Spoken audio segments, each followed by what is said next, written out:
Oh, what a matchup. Remy Akuma? That's a cool one. This is probably not horrible.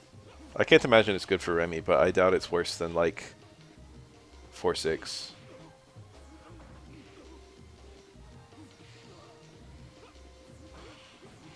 I kind of feel like Akuma's skill ceiling is higher than Remy. The footage looks a little jittery. It's kind of going back and forth.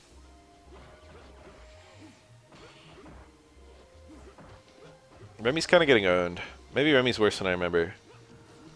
I don't often think about other characters' matchups. Ooh.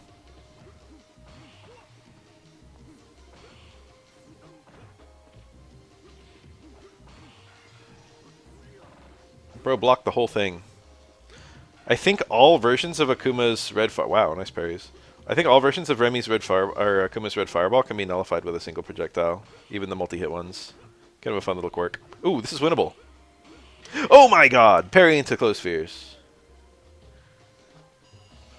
I really thought that was a pretty hard comeback to make, if I'm being honest. As weird as that sounded. Like, the health of Akuma is really low, but it's not easy. Remy's just not a comeback kid, you know? Wow. Down fierce hit, like, deep. I feel like cold blue kick kills Remy's more often than it helps them. It kind of is. It does have, like, a good hitbox. Difficult to punish. If Remy doesn't have, like, Super 2 or something. Oh my god, I hate this for Remy. Oh, just wake up super, and it worked. It worked quite well. Nice. Parry into close forward. Beautiful. He came in through when it counted.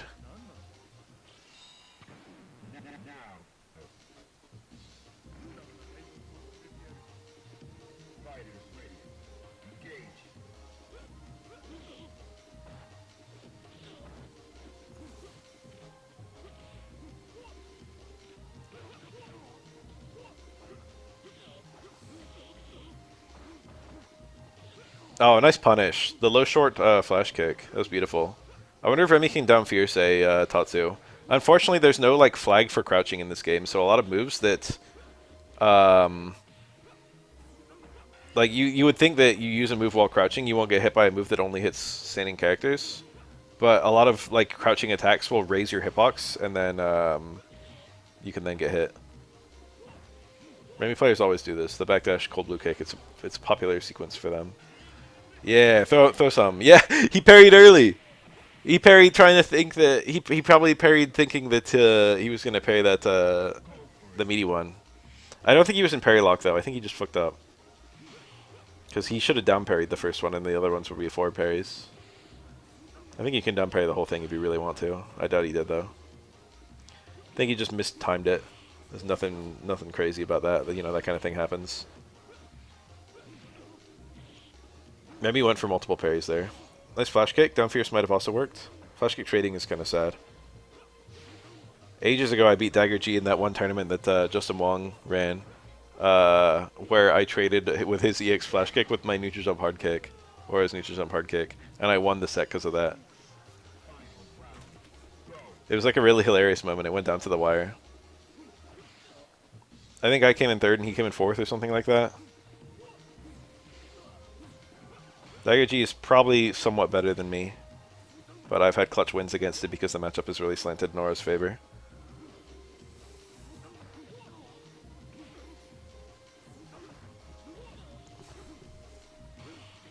Nice.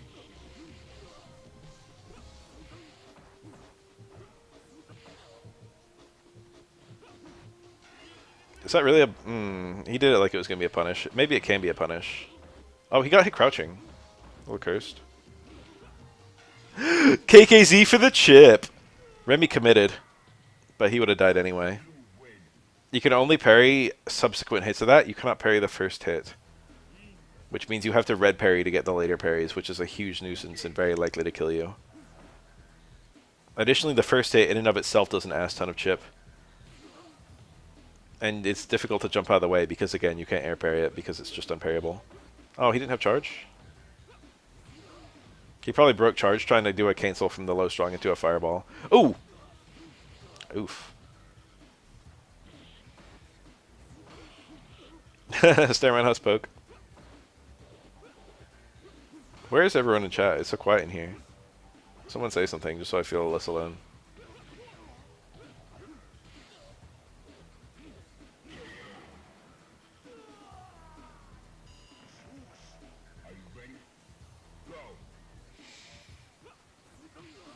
Okay.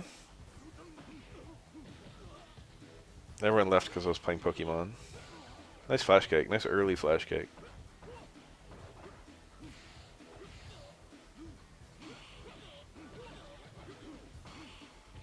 He walked all the way in. Jesus Christ.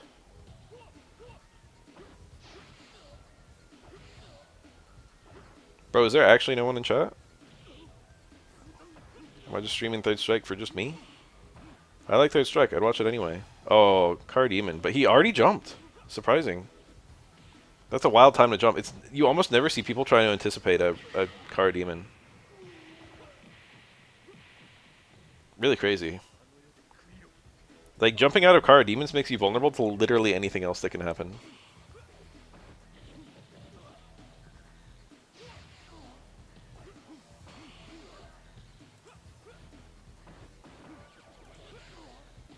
My stream chat is bugged. I got a message. Oh, suddenly it went all at once. Alright. That's weird. Chill 3S time. Look at all this text I didn't see. Thank you for letting me know. Dagger G still does play, yeah.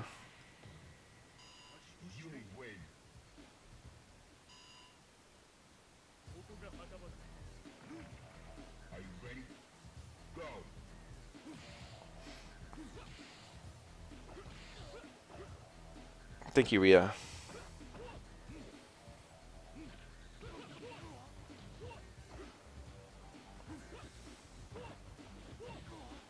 Damn, was it that long? I wonder what caused it to do that. I wonder what fixed it. I didn't even refresh it, I just clicked on it. Nice.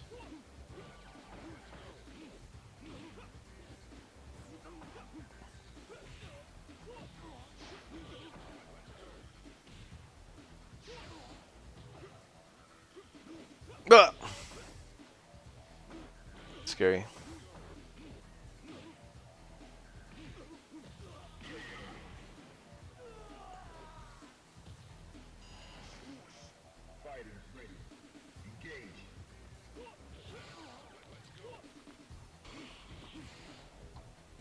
Wake up low parry versus Remy. Like, what's he even gonna do? Oh, that's gonna hit. Good shit. That's crouching Akuma too. A lot extra damage. A lot of supers cause the opponent to stand as soon as they start hitting, but Remy's is not one of them.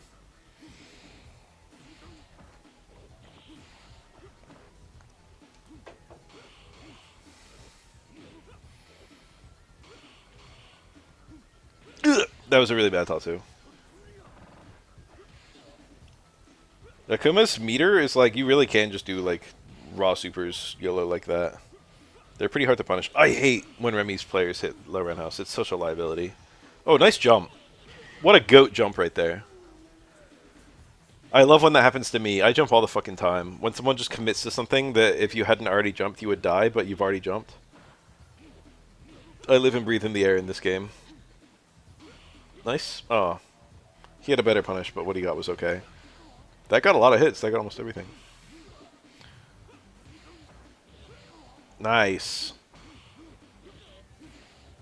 Punishing the... Taunt? Was that an accident? That's a weird time to do it. That's all I'm going to say. Taunts have a purpose. He can jump over this, yeah. That was a really bad super. There was almost no chance that I did something useful. Nice fireball. Remy's unfortunately going to be out of meter for like the rest of the round. Nice jump medium punch. This is nice Remy play. It's not like crazy, but it's good. He's not doing anything like insane, but he's making good decisions. Those aggressive parries by the Akuma player. He kept on tapping high parry, assuming that Remy was going to press. But all of Remy's presses were lows. EX Flash Kick surely beats that. Oro can do that. You can hold down back, and if Akuma does some kind of demon flip reset, you can uppercut, and it just hits him, and you can't parry it. And it beats anything he can do. I'm sure the Remy has the same option. I don't know whose is better between Oniyama and Flash Kick. They both have their ups and downs. Oniyama's damage is really high. That's a kind of fun thing about that. The hitbox is quite vertical, especially for the light one. Oh, cancel to Tatsu when he got parried. A lot of Kuma players do that. Difficult to get out of this. Nice. Yellow Flash Kick. Oh, it was such a good jump, but he super jumped to commit it early. Neutral jump, medium kick. Fire. Bite hit. It didn't hit. Often with an air reset like that, supers will hit through the air reset, but there's a lot of variables in play. Like whatever the juggle potential was for the reset, and also the height the opponent's at. There are parts of an air reset where you can get hit by super, but it's not every part. It's like while you're still flipping, you're still immune. I think air resets leading to supers comboing from air resets is one of my favorite mechanics of Third Strike. It's so weird, but there's so many cool things you can do because of it. And it works with the parry system. He threw while Remy was still unthrowable. Close Strong has a good good speed. I think the hitbox is a little sus. Wow! Jump medium kick hit. Even if Remy like landed and low parried that, I don't think he had anything. Isn't that cursed? Like, what's he supposed to do after a low parry from that range? If he doesn't have super? You just get a poke. Oh, it's a good hit. Jump Fierce is a launch state. Might trade? Didn't trade. Remy super is really fast. It's like 3 frames or something. It's 2 frames, I think, for SA2 and 3 frames for SA3. I mean, SA1. Close Fear Struggle. The hater.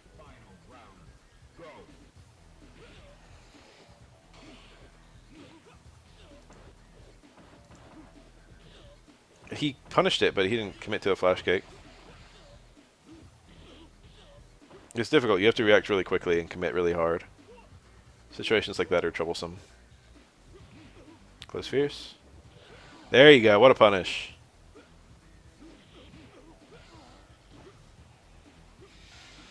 Wake up KKZ. He's fine, though. Very hard to punish KKZ, weirdly enough. He probably could have supered right away after blocking it.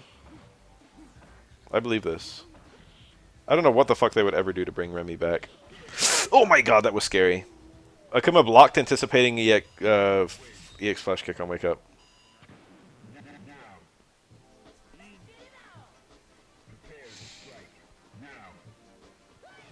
Remy. I mean, not Remy. Necro.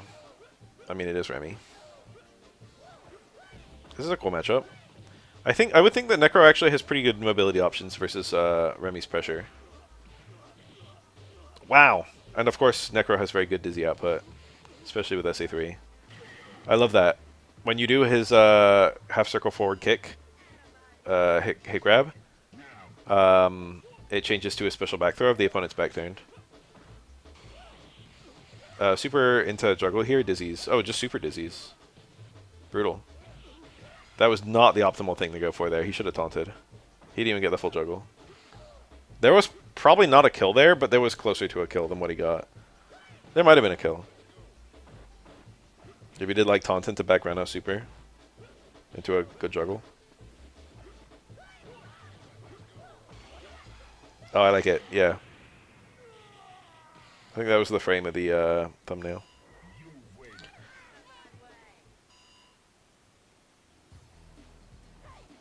A really cool matchup.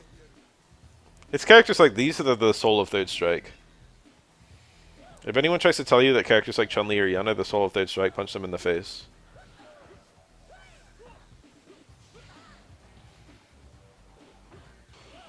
Third Strike is as good as it is because of characters like these. No special back throw. He had a super confirm there. Close Fierce. Remy's Close Fierce like should be a good normal. It's weird to explain what I'm trying to say with that. They're like little things. It feels like it should be better than it is. It is pretty fast. His canceling options out of it are really limited because a cancel to Light of Virtue is not very impressive or rewarding, and also won't usually be available due to charge. And then cancel to Flash Kick is difficult and also won't usually be available due to charge. Cancels to Super are okay. I think that cancels to Medium Kick aren't even weaker. Cancels from Medium Kick. And Medium Kick also functions as a confirm. Looks good.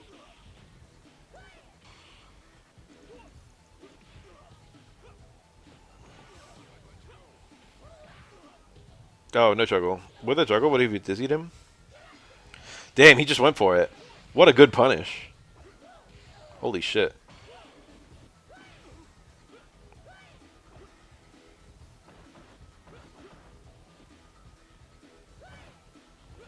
Remi's still in this. If he can land a super, he can win. Oof. Now it's pretty dire. Still winnable. I think if he super jumped forward, would he have been in time to punish? He might have been in the air too long. I like the idea there. That was just a punish, though. Rare footage of a jump-in punish by Necro. With the slowest jump in history.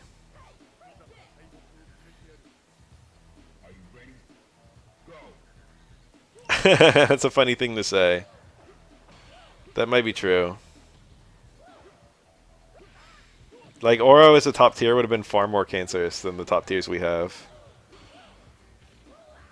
I think with Ken and Akuma and Dudley, that's true. With Chun-Li and Yun, it's a little harder to say that.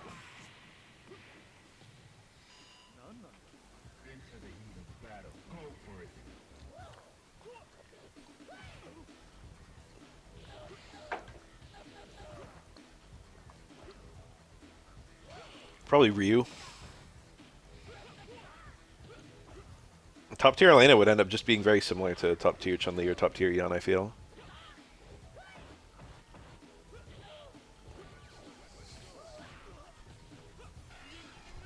Denjin's already top tier.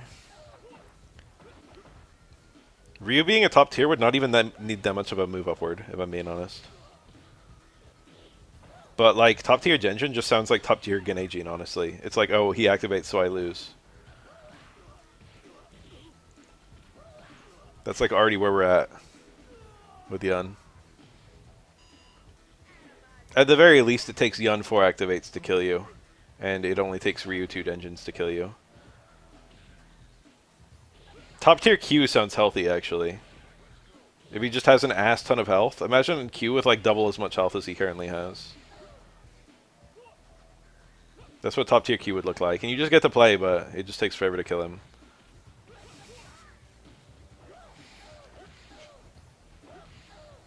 Good zoning.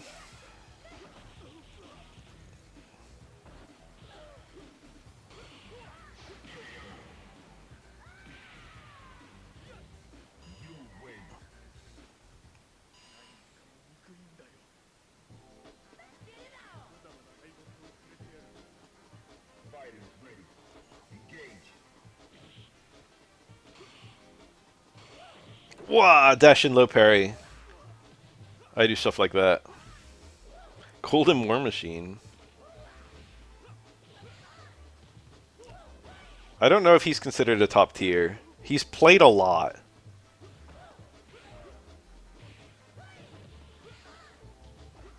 I think he probably is considered to be like a top 5 character. War Machine himself, I think, is usually considered to be top 1 these days. They used to say stuff like Strider, Wolverine, but now I think it's War Machine. He's the only character in the game with flight, notably. He can do some really bonkers stuff. Like, he can put you to the top of the screen, and then you can't block air resets when you're off screen on the top for some reason.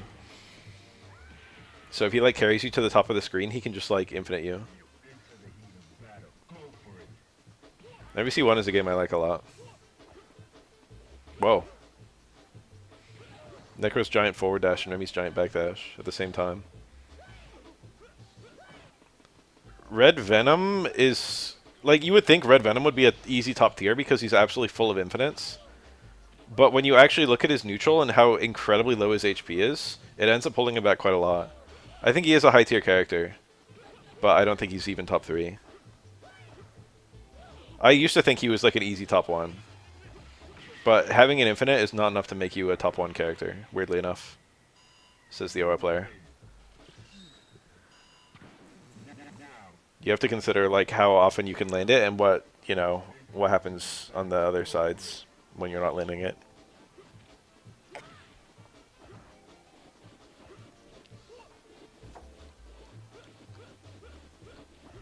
Who is the most unfair character in Third Strike? I think that would be Oro. I think Oro top 1 would be the darkest timeline.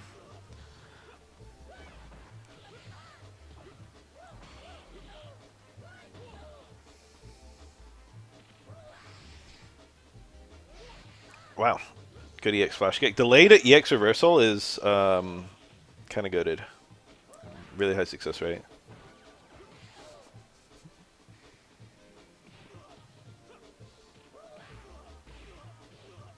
Nice. Makoto with good walk speed and dash punch knocks down.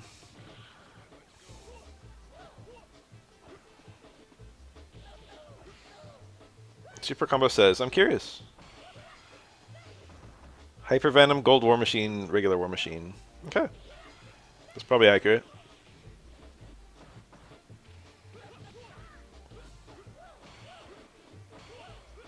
All 3 of them are just on there.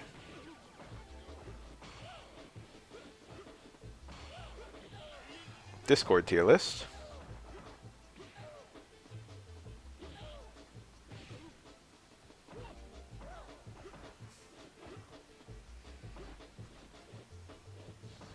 I think Chun-Li's considered to be quite strong too. And then yeah, like Strider.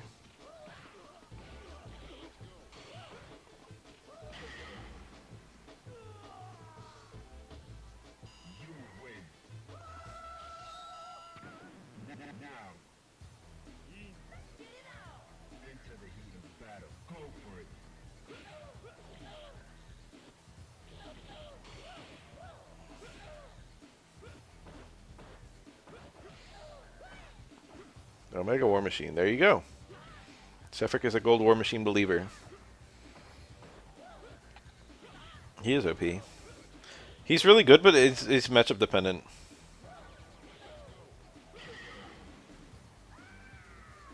Oh, Sefric doesn't know it all.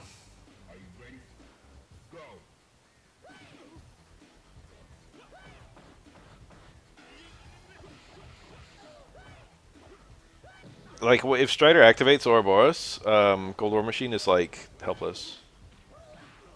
All he can do is tag out. Nice. Dizzy? Not quite. What a good flash kick. He lived or died on that flash kick. Wow. Parry into close strong. Okay, staying fierce. You know, sometimes you run into those. I certainly eat my share of that normal.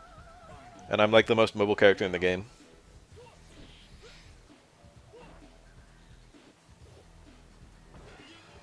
Oh, dash in low short super. I like the idea. Unfortunately, stuff like that, it's safe-ish, but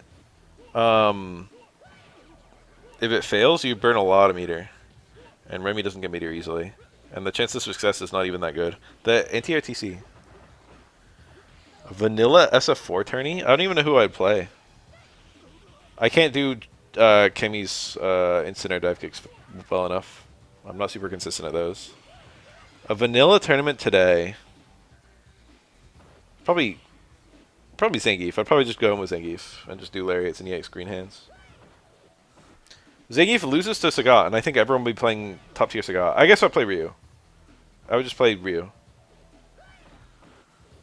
If I was going to enter a vanilla tournament. I know all of Ryu's cheap tricks in vanilla. It's easy to forget that Ryu is like a top 3 character in vanilla.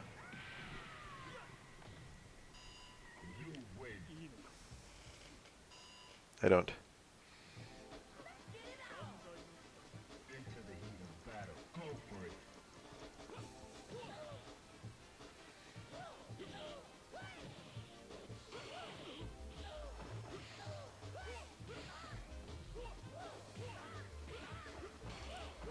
that shit was difficult back in vanilla. They made it a few. Yeah, they like several times. I think they buffed it to be more consistent from crouch fears.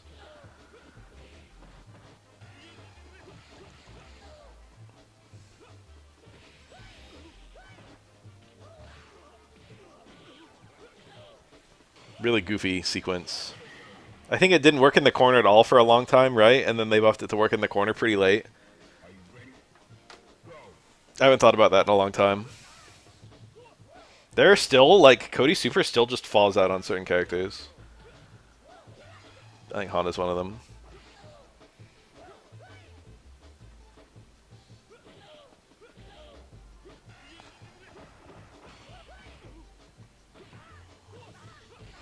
I love that combo. He didn't have to do a dash. I think a lot of the time you have to do a dash depending on the height or the character.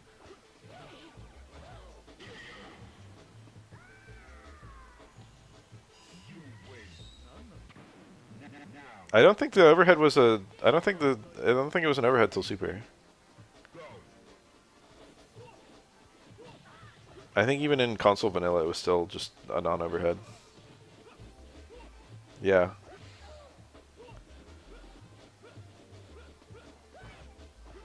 The thing is, a lot of people thought it should be an overhead. I don't think it was a bug. I think the devs just thought it was just supposed to be a hop kick.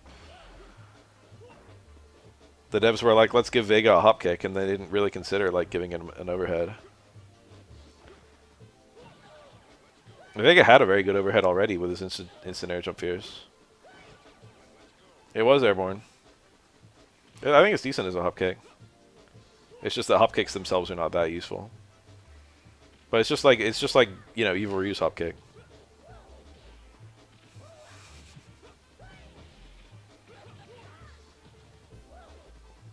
I think it was negative, but I don't think it was unsafe.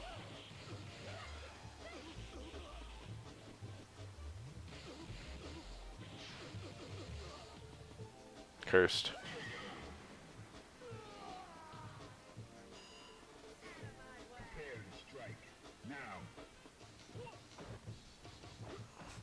Super was NA's eating best before they added those damn twins. Vega got a lot of buffs and was pretty good after vanilla, but he absolutely got bunked up by the twins. In every version of the game the twins were in, they beat Vega.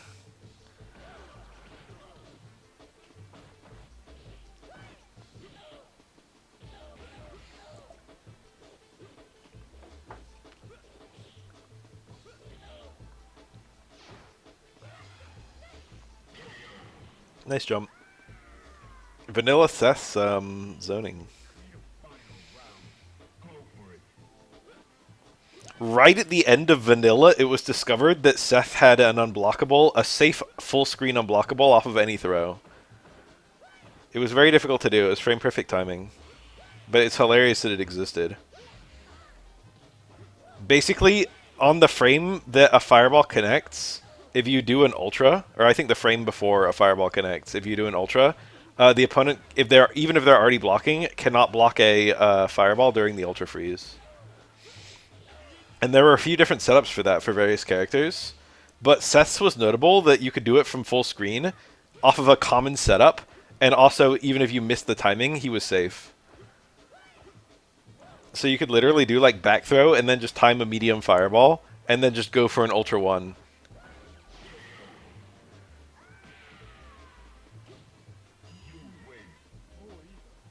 Yeah, that was the thing as well, is Seth could just throw a fireball, and if you jumped over it, he could ultra one you, even if you neutral jumped.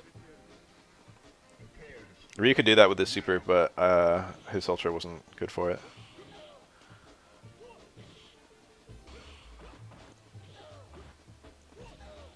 Late into SF3, they added that for Ryu, and I remember thinking, like, what the fuck is this?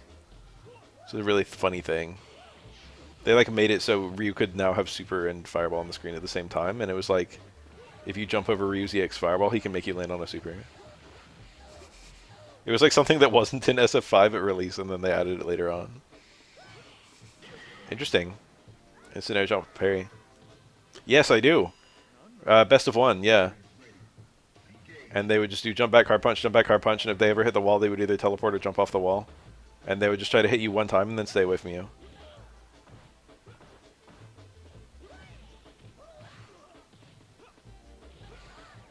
The way ranked worked was extremely cursed in general. Didn't vanilla not have blind picking? That was a thing. Do you guys remember that?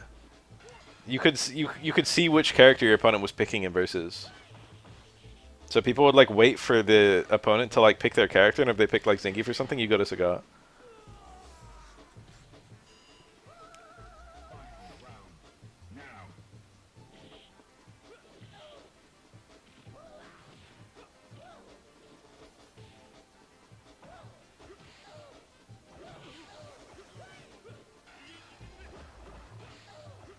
I remember characters were a lot more inconsistent at punishing Blanca Ball in vanilla.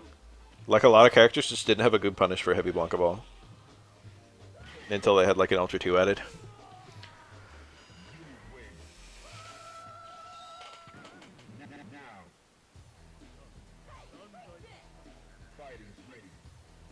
I forgot about that.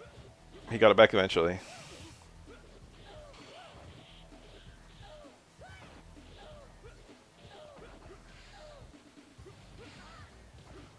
Vega had a good punish for Blanca Ball. I think the Vega Blanca matchup was still not good though.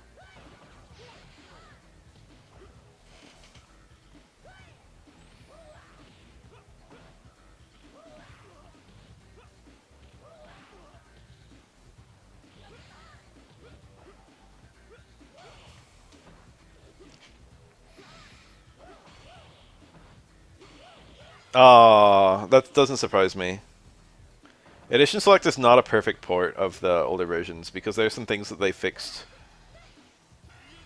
Is that gonna hit? Yeah, it hit. That was scary. There's some things they fixed unrelated to the characters.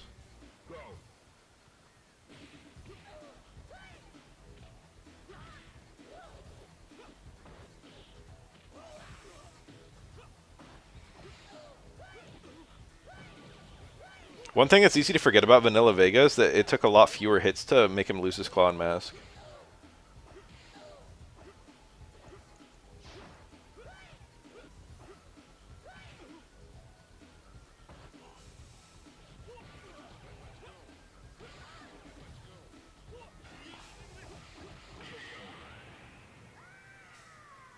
I don't know if it was there in vanilla, but SF4 Ryu has a very hilarious sequence of stand medium punch, FADC, stand medium punch. It's like stand medium punch FADC is +3.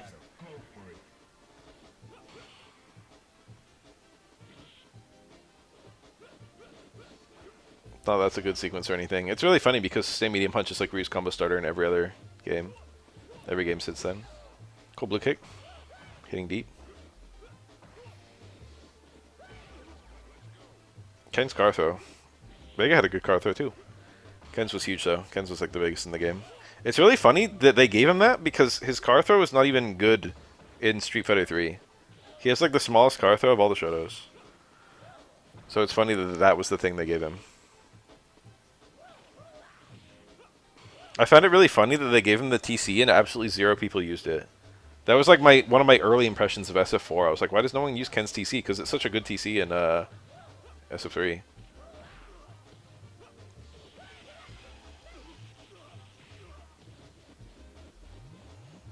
Yeah, and he really built a lot of meter. Shameless.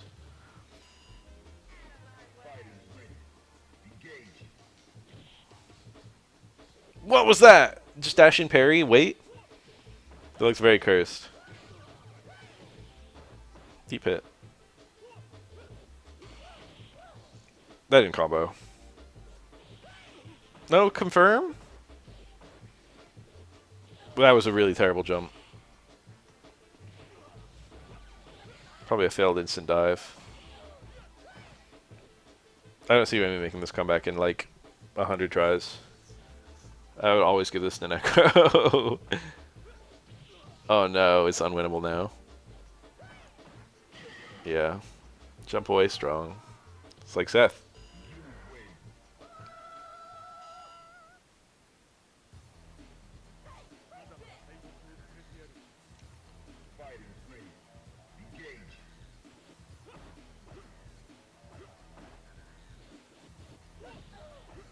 Freak this. That's what I hear. I don't know if it's what he says, but it's what I hear.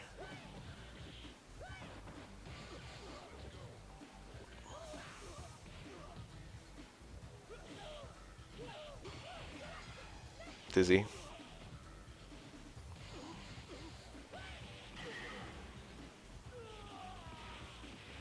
Five hits on Remy. If that ever gets 5 hits, it's strong as shit. It's like stronger than anything else Necro can do there.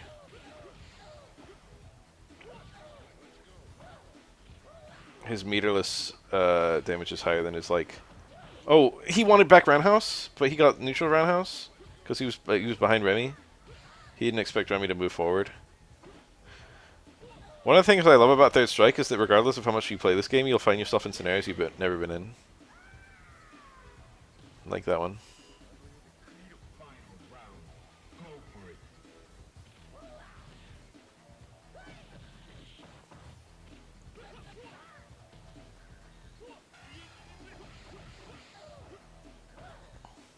That's true. SF4 is like that.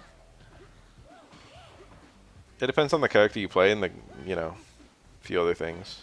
Certain characters will find themselves in weird scenarios more often than others, such as Urian. The Hakan armor cancel parry.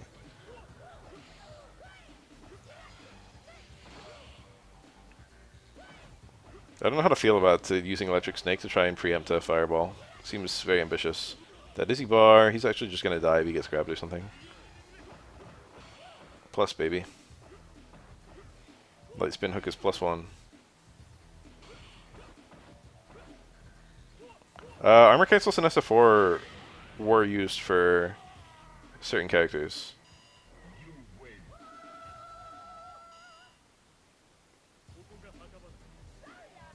I remember seeing it on Abel. I remember seeing it on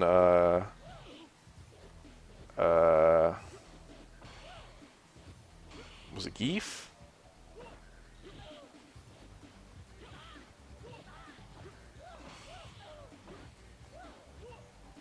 There were like certain characters who could make good use of it. Abel's the one I'm picturing. Oh yeah, Rog. Gen had a really hilarious one. Gen could cancel the first hit of his focus attack into his is mechanically different than all the others. His focus attack is a lower priority in the game's internal cancel system than his stance swap. And because of that, if you do if you Kara a focus attack into a stance swap, you have armor for 1 frame and then no recovery. Yeah. So you have exactly 1 frame of armor, but then no commitment whatsoever to it. Oh, he missed the parry timing. He wasn't expecting the parries to be in that sequence. I don't blame him. I would have fucked that up too. I would have thought it would have been at least 2 parries. I have seen Zhen. Zhen did do that occasionally in tournaments. It wasn't common, but he did occasionally do it, and he has like gotten punishes he wouldn't have had if not for that. It's feasible versus fireballs.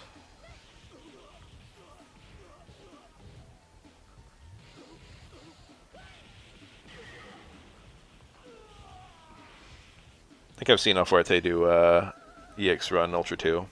I haven't thought about that in a minute, but I have seen that sequence.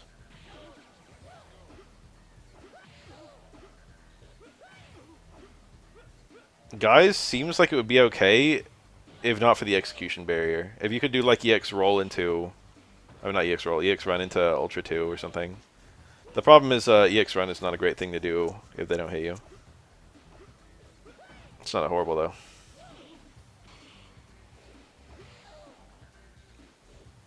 On paper. It is horrible in practice. That's true.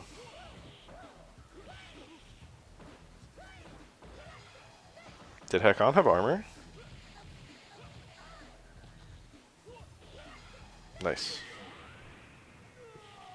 I don't remember Hakan's armor.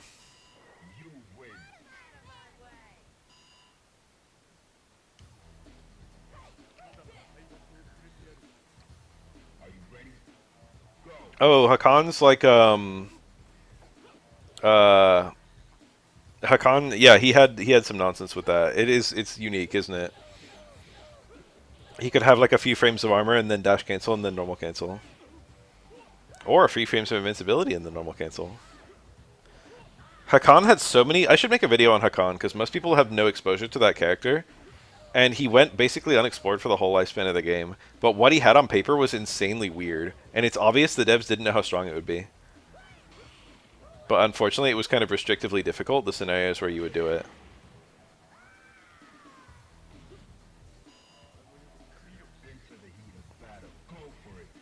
Basically, the gimmick is that once he's oily, he can cancel his forward dash or his back dash on any frame into any normal. Any crouching or towards normal.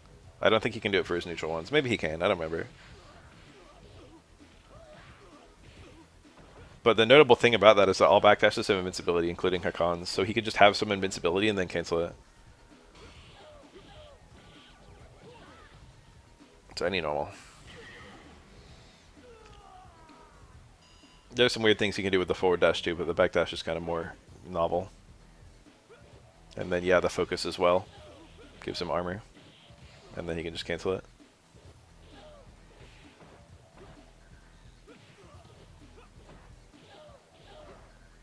There's some really novel things Hakan can do on paper. I love seeing a nice, normal, clean jump in like that. I think it was just the way that focus Hakan didn't have, or Balrog didn't have a super great answer to focusing Hakan. Scooting in.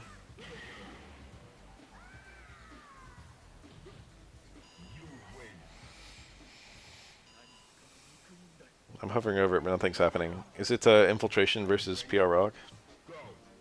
Or is it actually like a showcase?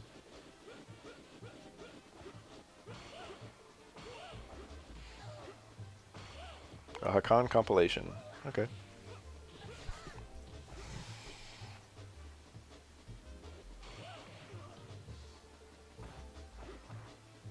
Infiltration, like, knew the things Hakan has, but it was obvious that he played different from other Hakan players.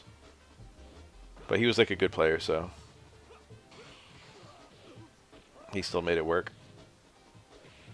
The first time I saw that set, I kind of left like thinking that PR Rog got a little gimmicked. Slam dance! Bro just did slam dance. Didn't even hit. Embarrassing. Yeah, PR Rog, I think he like fell into a lot of Hakan traps.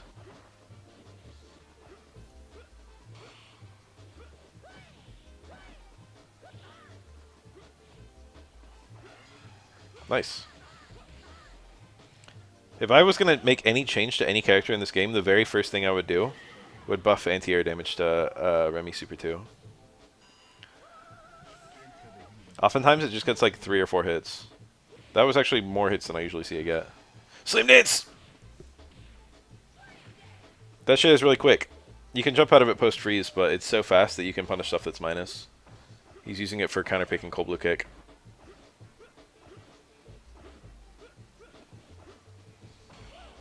Was the first to 10 mana? I didn't watch that. I started watching it. I'm surprised Daigo did as well as he did from the first half of it I watched. Like, Daigo won like the first 2 matches, I think, or something. Honestly, like, no disrespect to Daigo, he's a good player, but like, I would think Mena would win probably like 4 times out of 5 versus Daigo. Slam dance!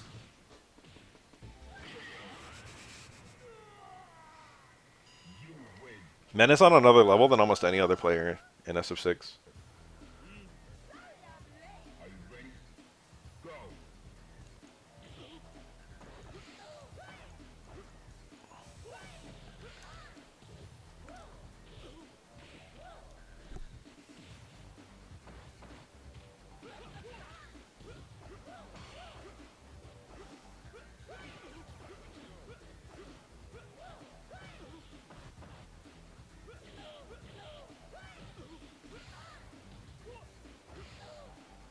Daigo's in his 60s.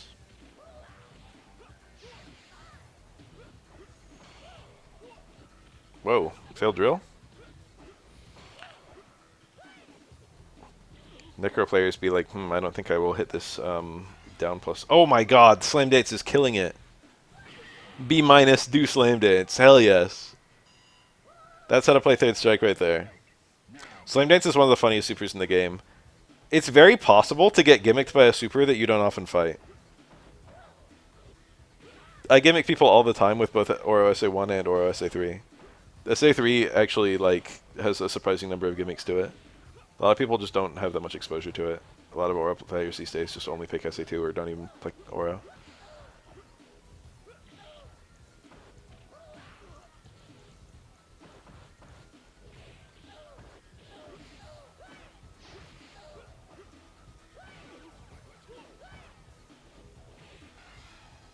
Got him? Didn't get him. Sad. Is Slam Dance's range that bad? I would have thought it would hit there. Anyway, Slam Dance, the gimmick is you can jump out of it, but it has next to no recovery at all. So a really amusing thing you can do is you can do Slam Dance, and if the opponent neutral jumps, you can anti-air them. That being said, anti-airs are not a guaranteed thing in Third Strike.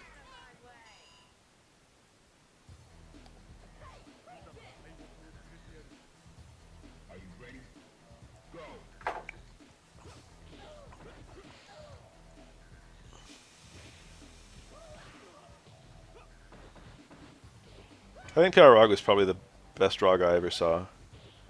The only one I kind of thought was as good was Ice Age, the Japanese player.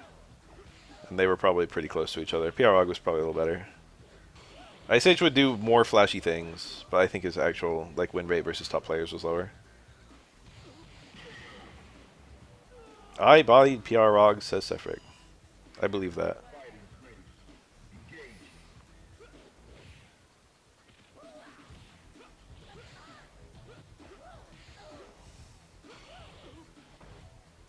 The best Blanca. You're alright. I wouldn't call you top one.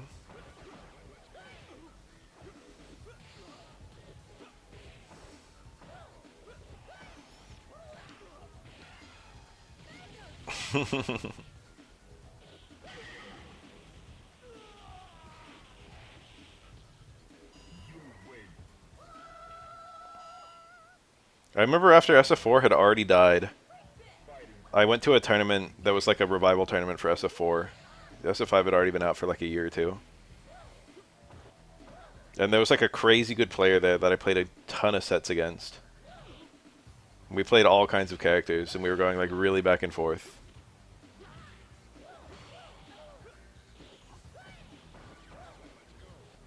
And then I picked Elena, and I started like, you know, kind of rocking his world.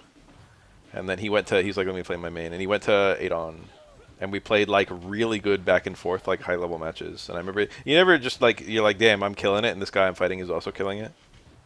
That's what it was like. Anyway, I did this entire thing I played this guy for like 2 hours without knowing who he was. It was Blockbuster John, I think.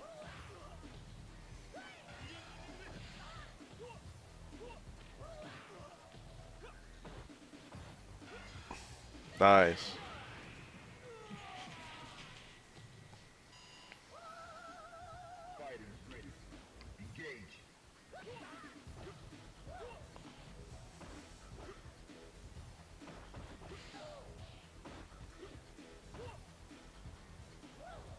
Mathematics. I don't know. I do remember him. With the Fae. It's funny thinking back on the sets I used to have with him, and then it was like, oh, it turns out Elena beats Fae like 7-3. Turns out this matchup sucks ass. It turns out crouch jab punishing Rekka at any range is just critical to the... It's just extremely terrible. Elena was like I mean, she was like a top 2 character. But she's kind of notable that she has some of the worst matchups in the entire game. Where's Zoga? Rather, she is the winning character in some of the worst matchups in the entire game. Immediately coming to my mind is Fei Long and Guile.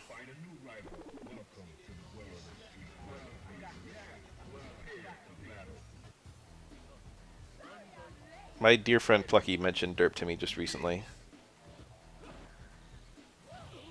Wow. 8 out of 8 for 88 months. Thank you.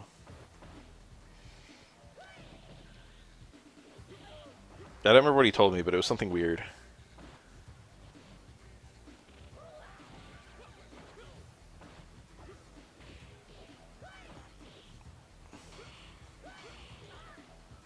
I don't want to disrespect Derp's memory by getting it wrong.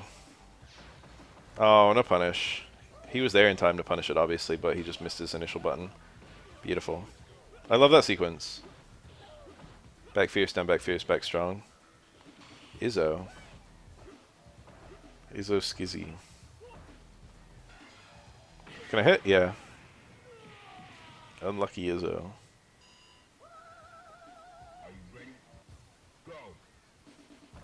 Oh, it's nice to reminisce.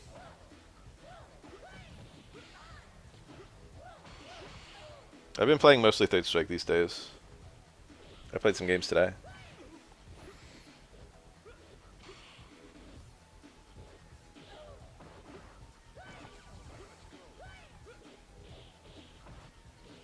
I have no ambitions left with fighting games except like hitting S rank in SF3 on Fightcade. I would love to do that.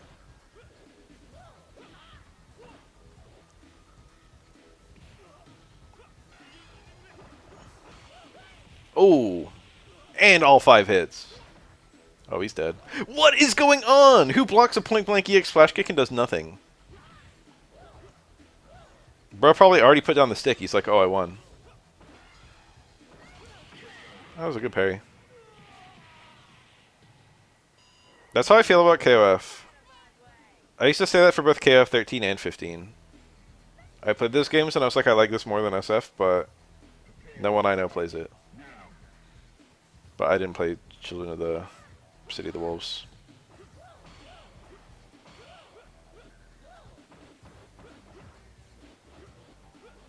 SNK games just have a great game feel, don't they? They're difficult for people to pick up, though.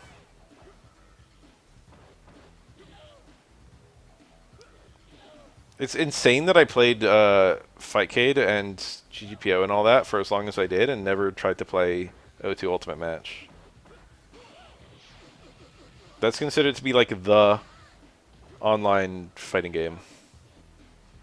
If you consider it by the players, it might be the most played fighting game ever. Which is just really funny to think about. Or maybe 98 is. Like, if you consider every fighting game by total number of games played, it's probably SF2 and then, like, one of the KOF games. Nice.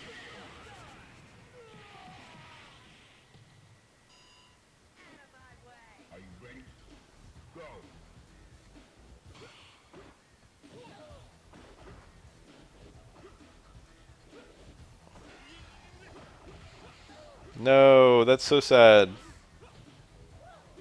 I've got to read Hunter x Hunter. That's been on my to-do list for basically my whole life. I've heard it's good. I started to read it once, ages ago. I don't remember a thing about what I read. There was a kid named Gon. He was looking for his dad. He's like a friend to animals or something. That's all I remember. He's trying to become a hunter.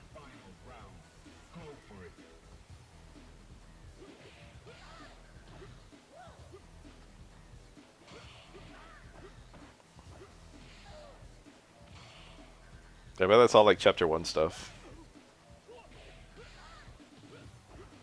It took Yu Hakusho a little bit to get going. That one's really funny because it basically completely shifted genres after the first like 12 chapters.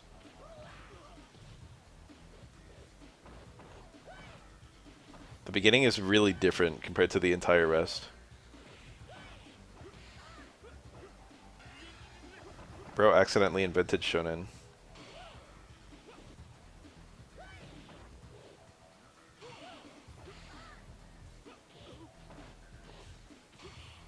Is that a back jab? You never see that normal.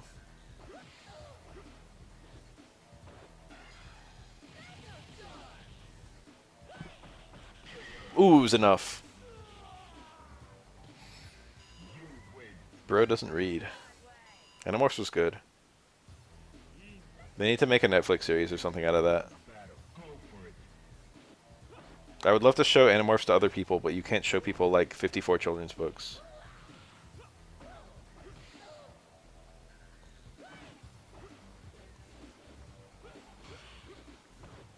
I did that with a series of unfortunate events.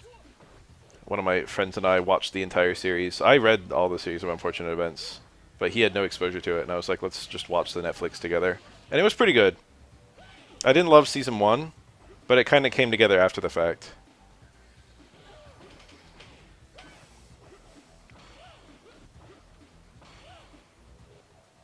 What's his face? The guy who played Barney in How I Met Your Mother. The big actor. Olaf. He was good. He was like obviously super talented. Neil Patrick Harris. The kids were good too.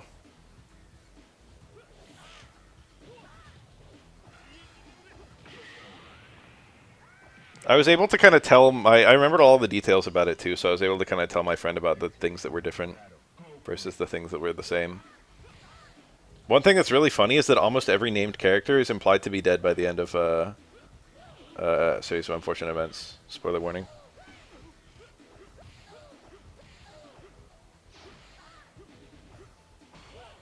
They don't really do that in the Netflix series.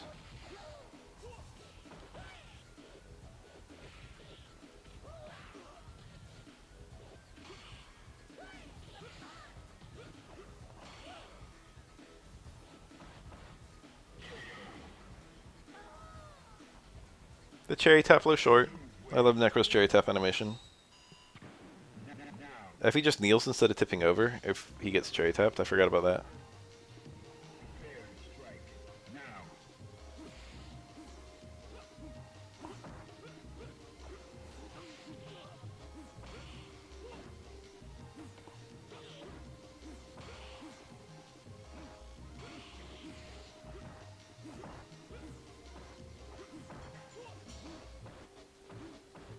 I don't know that. I've been watching some movies recently. I watched 28 Years Later and then The Bone Temple, and they were both ass. If you like those movies, I'm sorry, but they sucked.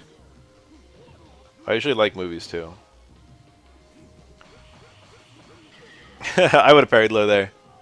I would have parried Itatsu as well. I would have parried that whole sequence. If you canceled to super, I would have died though.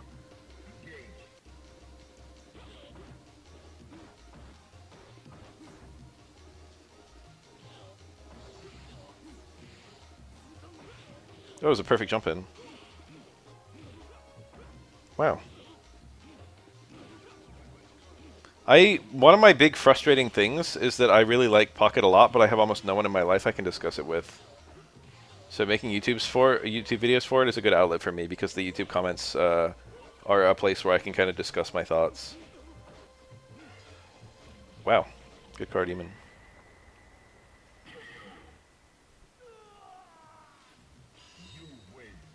I hate zombie movies.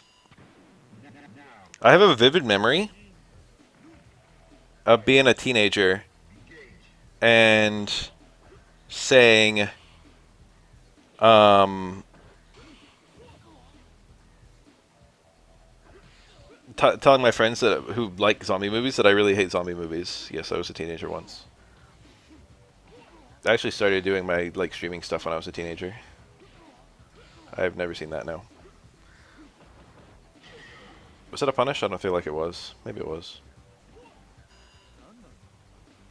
Anyway, I'm like, I hate zombie movies, and I don't find zombie movies scary.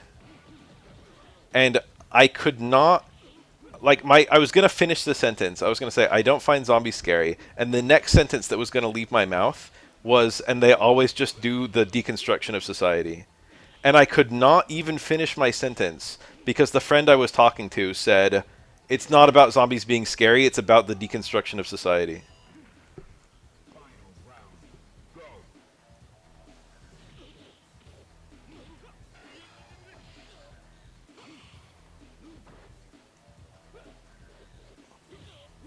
I don't like the deconstruction of society.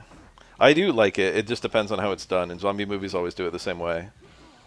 It's always like, what if this person instead was trying to loot you? Humans cannot form new societies together. They're always very negative about it. I feel like the entire premise of zombie movies just sucks ass too. You've got that component where people always have to not know what zombies are. But then also there needs to be some explanation for why zombies don't just eat each other, and there is no good explanation. There just cannot be one. There are so few contexts where zombie movies work. If the zombies are more degraded than people, then, how could they be stronger? and you know, why are they eating people in the first place? And if anything they can get from eating people, why don't they just eat each other? Now, if it's like demons or something like that, you know, if it's like Evil Dead, that's good enough. That's an explanation. It's better than what a lot of these movies do.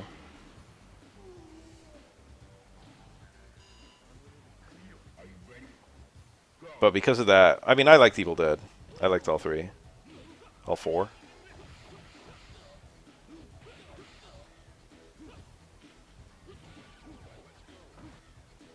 But I only like the zombie movies where it's kind of corny.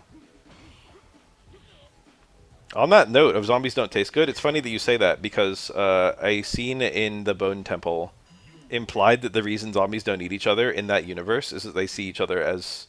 It implied that the reason that zombies eat people is that they see zombies while looking at people. They see something worth attacking, which in this case was like a screaming zombie. Which just makes no sense to me because, like, you know, what do they see when they see the actual screaming zombies? This is a matchup where Q actually just taunts and takes deliberate damage because getting the taunt nets him HP overall. Call them blood taunts if you want. Q just always taunts very aggressively in this matchup, and it's almost impossible for Remy to actually make him regret it.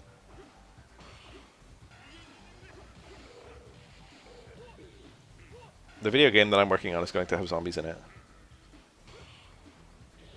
They're not going to be particularly strong. The gimmick with them is that they're going to, you know, not feel pain. So they will be fought in a different way than normal enemies. Because they won't stop their attack if hit. Armor on everything, hashtag.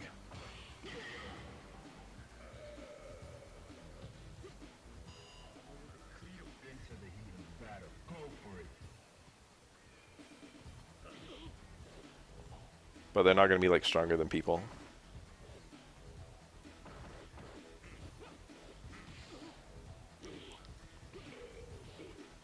Prince of the Dead. Yeah, you could just say Nosferatu. There already was a Prince of Persia game with like undead things.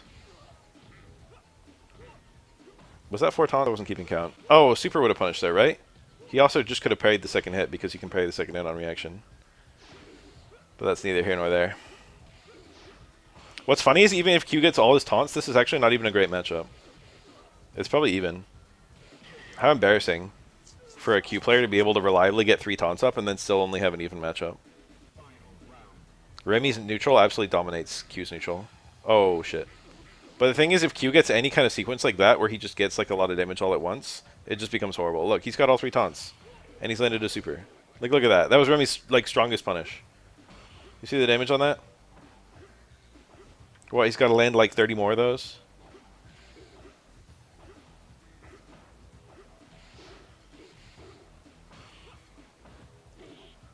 I feel like Bone Temple was a near continuous plot hole.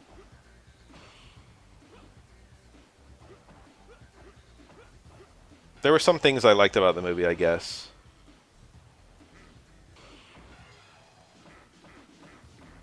Oh, optimal.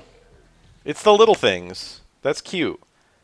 Remy blocked the first 3 hits high because you take less chip damage when you're blocking high, but then block the last 2 hits low because the 4th one you have to block low because it's a low. And the 5th one he blocked low so he would have charge for his punish. That's actually 100% optimal. I mean, I guess 100% optimal is, you know, parrying. Red parry.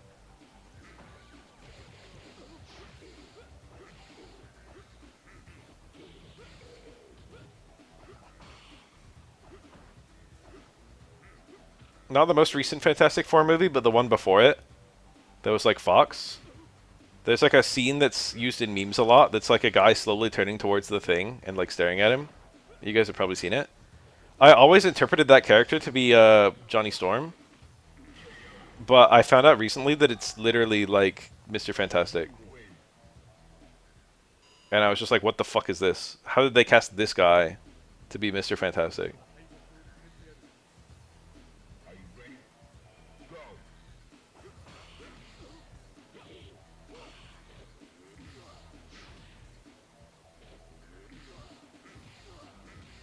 It looks ridiculous. I've got a very particular idea for how Mr. Fantastic should look.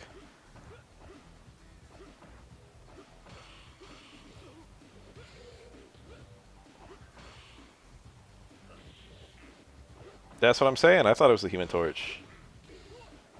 Everyone who sees that without seeing the movie thinks it's the Human Torch because he looks like he'd be a passive Human Torch, but he doesn't look anything like Mr. Fantastic.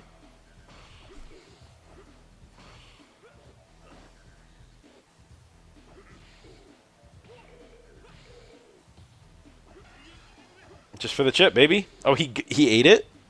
He really ate it. Blessed. That did 0 damage. Okay.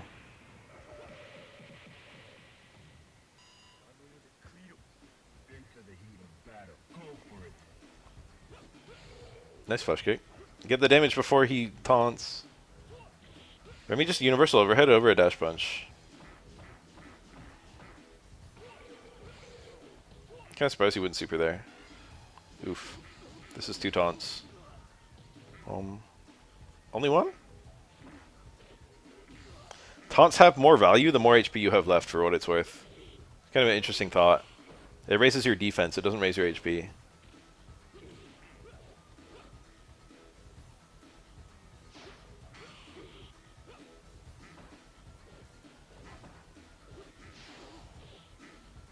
Oh, this is dire.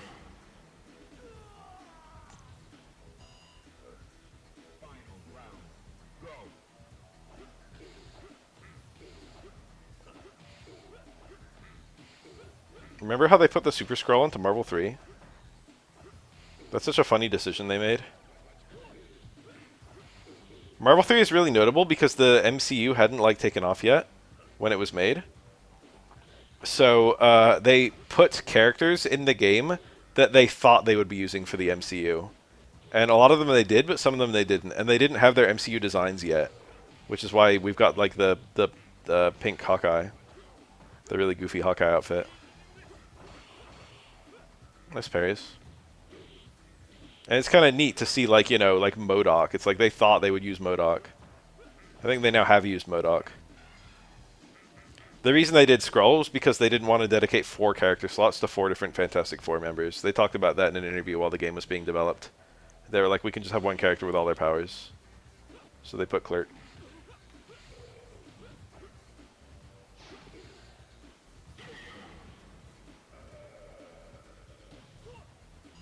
I don't know a damn thing about the Skrulls. I know their planet got eaten by Galactus. That's about it. Literally the only thing I know. And I know that Clerk is like a general who also has all the powers of the Fantastic Four.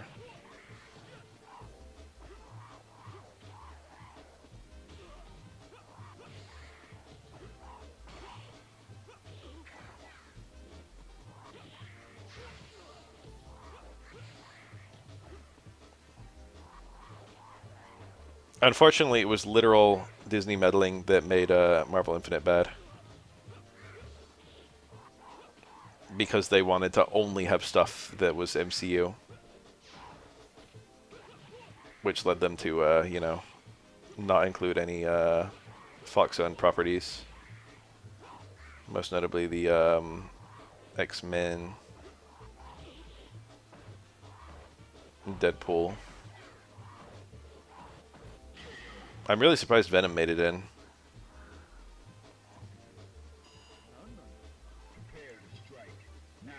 Marvel vs. Capcom 5 could happen. Nice.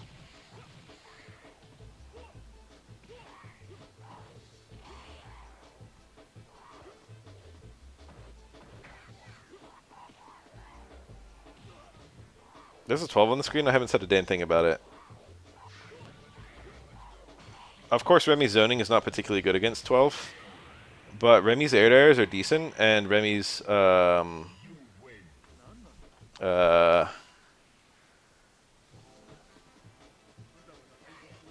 don't know. I think this matchup is probably Remy's just a better character than 12. I think this matchup's probably very slightly in Remy's favor. It's probably not very extreme. It's probably pretty even. But I think it would be in Remy's favor.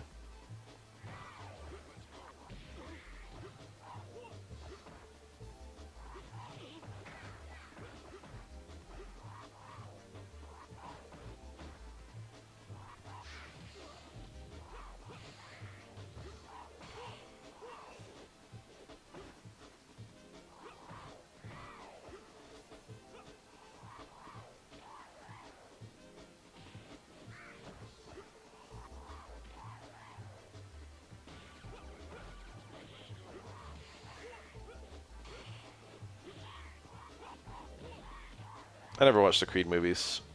I've been meaning to. Wow, that did a lot of shit.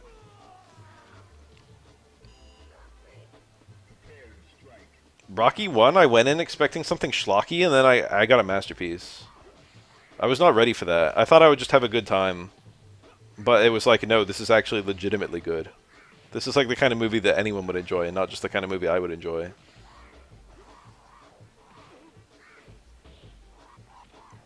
Pretty much the same thing to say about Rambo, actually. I went into First Blood expecting Rambo 3. Because when people talk about the movie, they basically talk about, like, later Rambos. And then when I watched First Blood, I was like, holy shit, Red Perry.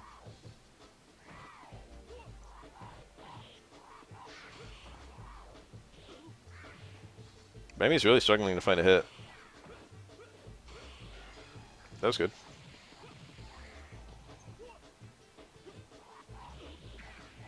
Oh, he had a super confirm there. Sorry, he still won. 12's confirms are quite hard to do because you've got a quarter circle back motion into a double quarter circle forward motion, which means you really need to be on it. It gives you, when you have a long motion, it effectively gives you less time to react.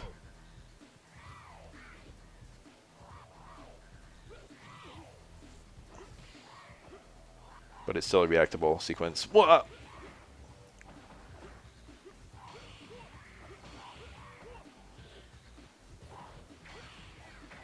It's funny to think that Stallone has done some good things.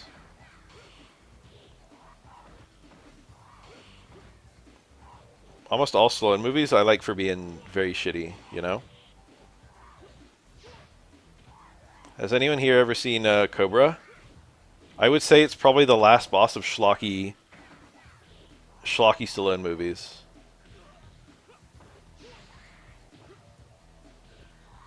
There's a level of schlock that's just incredible there. I mean, Expendables is very schlocky. Wow, that killed. And also, EX Needle didn't kill. How would I change 12? I would not touch much about 12. I would make Needle hit properly. Not Needle, Axe. And I would buff his damage a bit, and that would be it. I think his lack of combos is kind of a feature, not a bug. And his neutral is legitimately pretty good. I think it wouldn't take much pushing to make 12 a good character. But I would definitely change the way Axe works. And I would just buff his damage.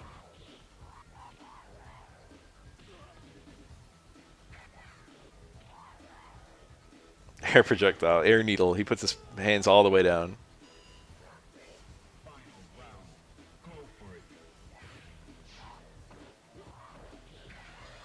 Nice confirm. His meter build being a bit better would be nice too.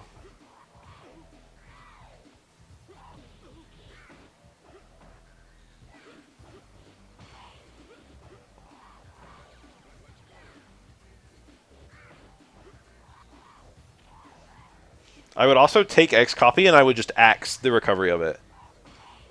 I would probably lower it to 1.3 times damage instead of 1.5 times or something like that. I would lower the damage. But I would just make it so it doesn't even like have a punishable recovery. He's just invincible and he's transforming back.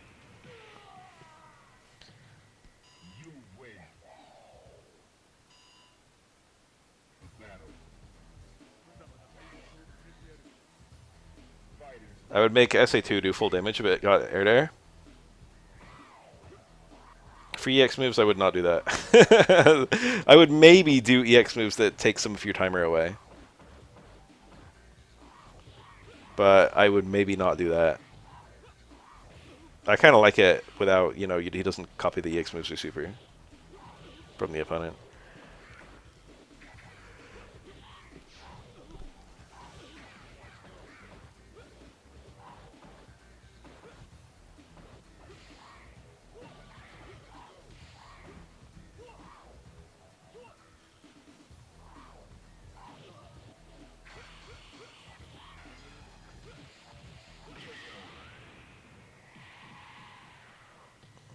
Transform into a random character.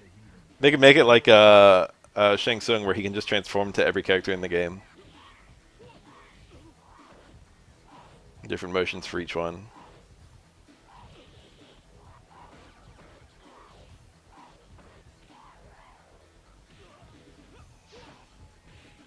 Oh, what a terrible character 12 is. No, he had a better punish than that. I think he wanted walk in back strong or something. Walk in back strong super.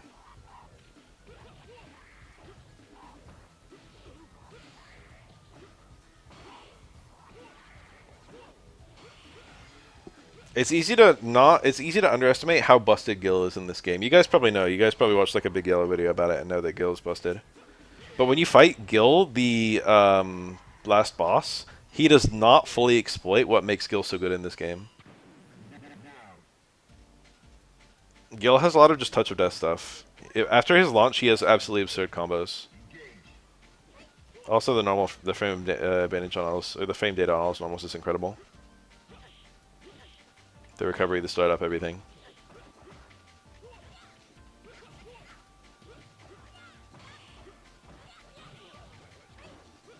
You probably also wouldn't guess, but his Meteor Super is probably his best super.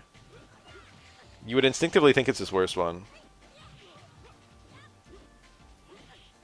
But Seraphic Wing is really slow and unlikely to actually punish anything. So you're probably just going to get the chip from it.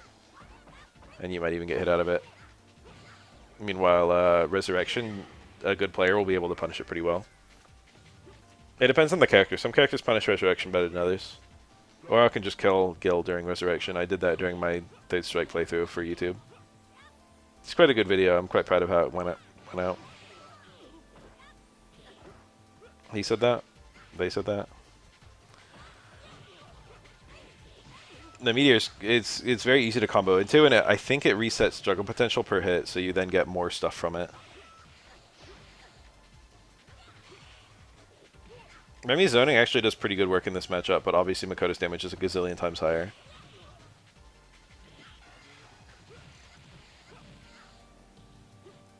Remi's neutral is like, okay, here. What the fuck? Light super? Oh, he parried the first hit and then he died. I know the timing on that.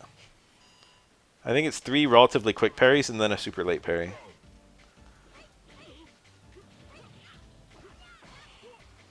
Makoto's movement is really bad.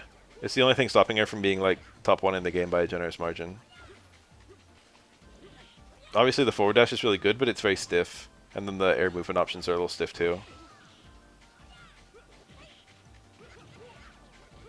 At top level play, Makoto's movement can be controlled to some degree. Nice.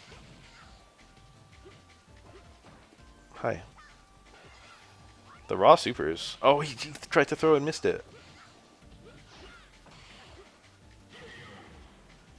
Early jump, medium kick, anti-air. That's kind of cool.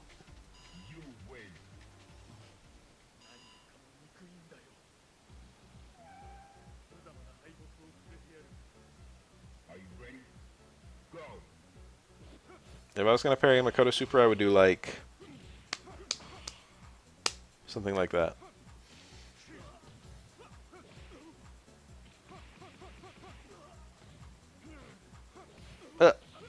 That dizzy bar looking kind of high.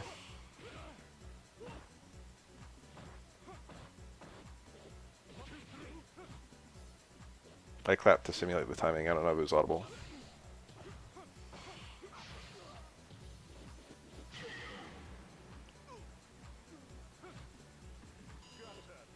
Remi's cherry tap is really weird. He gets invincible super early. Just tips over. Best cherry tap in the game is Q's where he deactivates.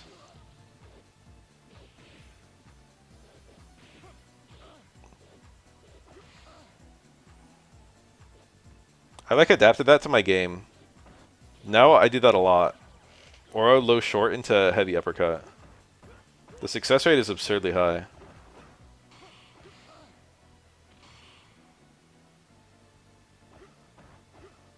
The idea is that you just like you do it to catch like a shimmy or whatever, and the only reason the low light kick will even come out is if they're shimmying. Otherwise, they're going to be doing like a meaty on you or something like that. So you like block with a delayed low short uppercut, and it always freaking works.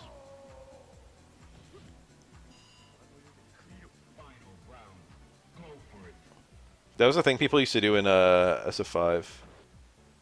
I would not make Blue Nocturne good.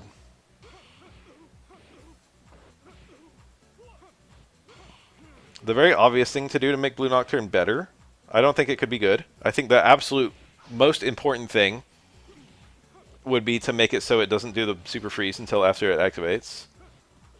So like Remy just does like a, you know, if you hit Remy, then the super freeze happens.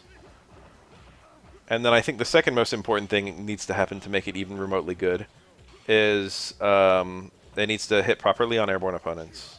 Because right now, if it hits an airborne opponent, Remy's actually unsafe on hit.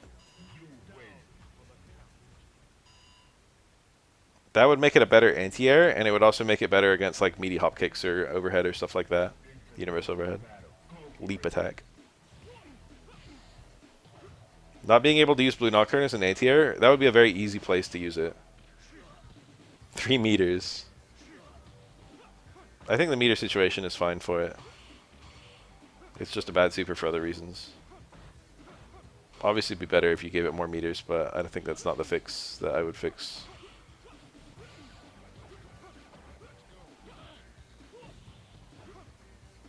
The damage is quite good. I don't feel like the damage is the issue. Well, the damage is the issue when you consider the anti-air properties of it. What about Alex? How would I fix Alex? There's a lot wrong with Alex. I talk about fixing him more than almost any other character. I'd probably legitimately give Alex slight flash drop into super. That would be like a gate opening up for Alex. Everything would become way better if he had that.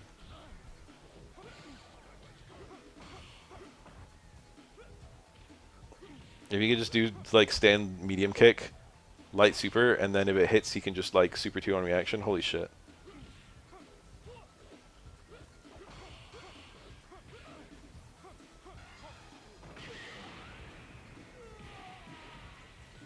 My phone's going. This is normally when I would start prepping for work. But I picked up a shift from one of my coworkers today who's throwing a surprise party for one of his for his living girlfriend.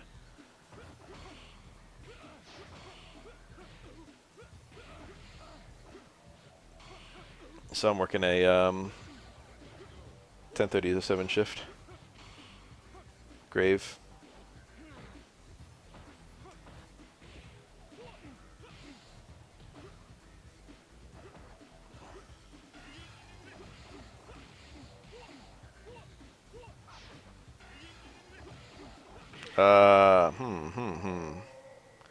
I had a patient yesterday who had 2 knees on the same leg, if you know what I mean.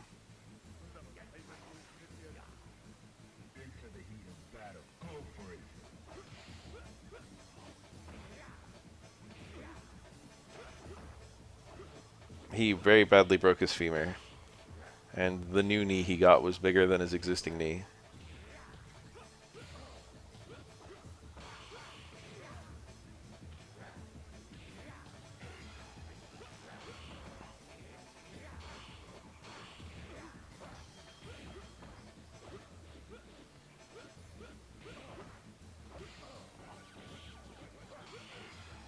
Yikesmere? Yeah.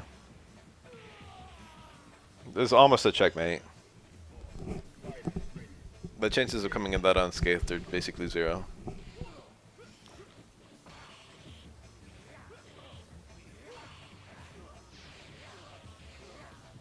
Yurian can do some really bonkers things. Yikes butt. Got hit. What other things did I have happen to me yesterday? It wasn't a super interesting day. We had a lot of patience. I got to do a soft tissue neck. That's a fun one. That's not an X-ray I do very often. It's one of my favorites. It's like a C-spine, but you don't have to do the odontoid, which is the annoying part of a C-spine.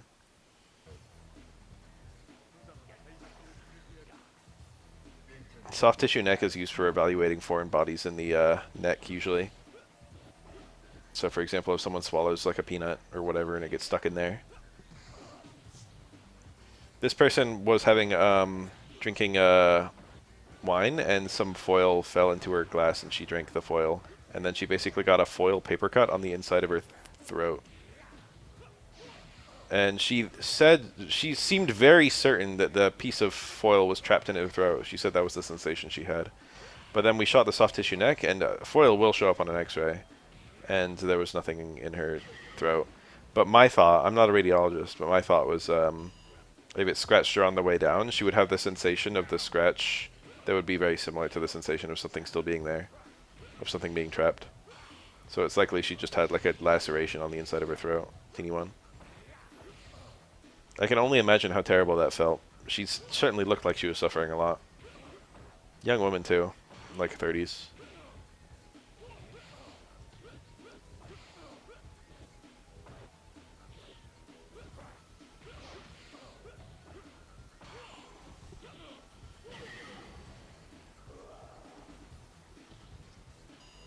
I shot a good one.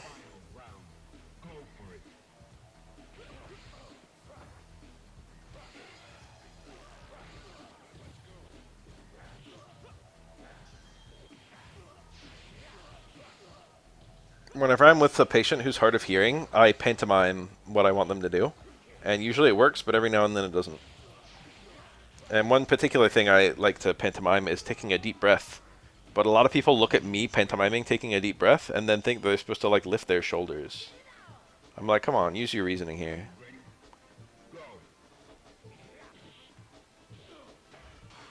I like put my hands in front of me, palm up, like in front of the where my diaphragm would be, and I make a big show of like, deep, deep breath in.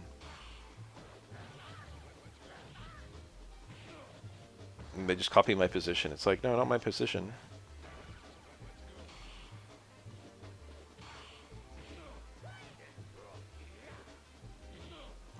I learned some sign language recently for giving x-rays. I would show you guys, but unfortunately I do not have a webcam.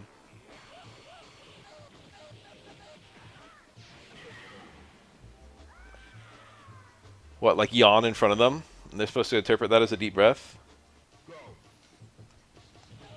If someone's hard of hearing, sign language is good if they speak sign language, and it's useless if they don't.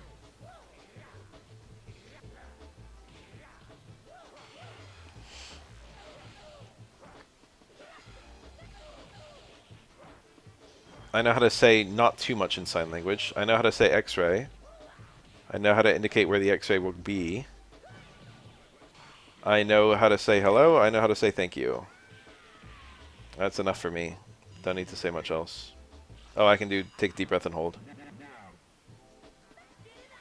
I've had, I think, 3 deaf patients since I started. They've been very pleasant. Deaf people have a big reputation for being rude. I always hear people saying that. The deaf community is very segregated from, like, more abled communities. I always hear people say that deaf people, like, look down on anyone who's, like, trying to speak sign language, but, like, not very good at it. Or, like, a lot of deaf people are in denial about deafness being a disability.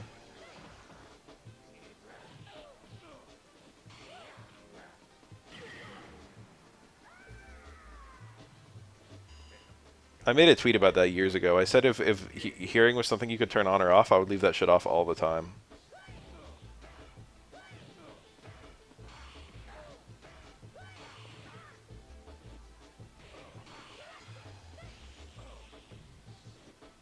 If I had like a cochlear implant or something like that with just a switch I could throw, I'd be like, well, I don't really feel like hearing anything right now.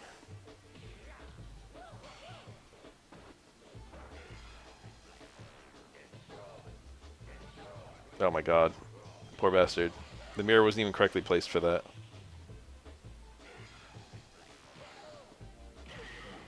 Okay. Sometimes you just get your end. The mirrors didn't even really do anything there, he just won in neutral. Soulful characters in this stream.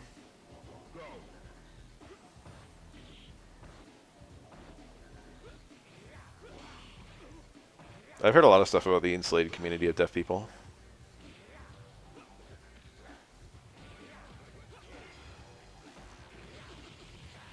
That happened? Wow.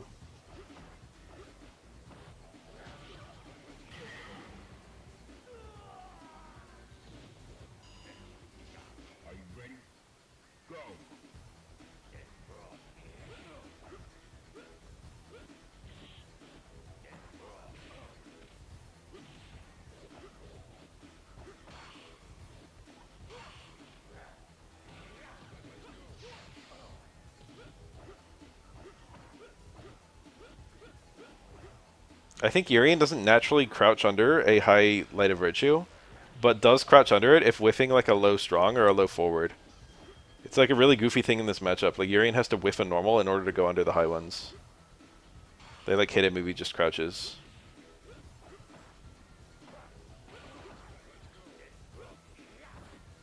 God bless Oro, who can just dash under them. Oh, he hit himself! The mirror reflected something. Wow. North Carolina. That seems like the kind of place where that would happen. I've been to North Carolina, they weren't too bright there.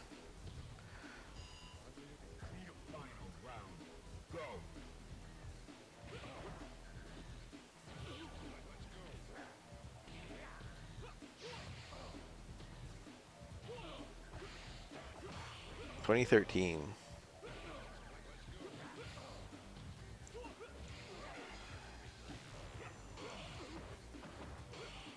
Nice red. Oh, he got throw teched into the mirror. Regrettable. I think every time there's a throw tech, the characters are pushed away at uneven distances. There's like a little quirk to that. It's like the person who does the throw first is pushed away less than the person who does the throw second. National award-winning radiographer. Is that me? None of my radiographs have won any awards yet. However, I have shot some fire ones. I would show you guys. If I could. I had a hilarious chance encounter recently. This is unrelated to my work.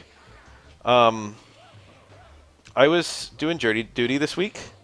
I can describe nothing about my case itself, other than it's a civil case.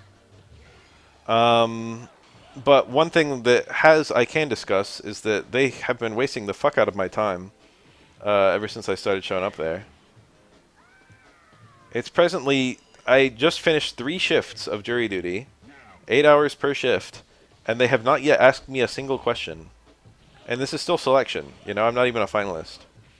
They have not figured out the final jury yet. I'm up there. I'm one of the late candidates, so I might end up being in the jury proper. But they have not asked me a single damn thing. It is a personal injury case, so I wonder if me being a X-ray tech would have anything to do with that. They theoretically cover your travel expenses, but it's piddly. It's like 30 cents per mile or something like that. And we all know the price of gas right now. I passed my local gas station on the way home, and it was $6.10 per gallon or something like that.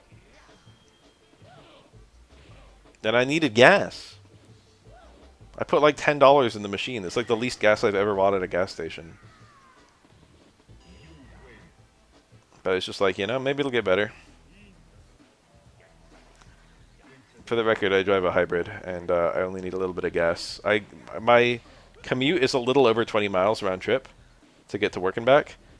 And I get 20 miles on a full charge, something like that. So I spend just a little bit of gas every time.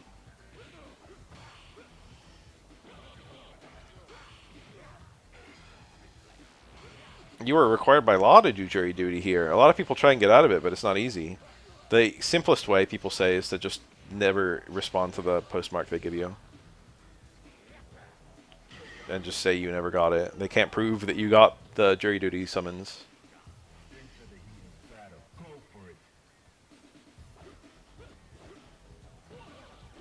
Anyway, they are very, very...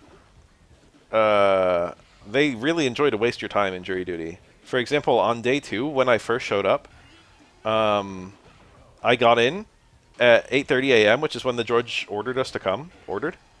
Keyword, ordered. I was legally required to be there at 8:30 a.m. per the judge, under penalty of warrant and arrest.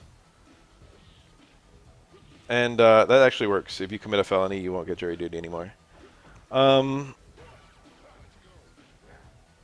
I show up at 8:30, and the judge is like, yeah, we didn't finish our selection process from yesterday, so... Ooh, the EX fireball. He lived. The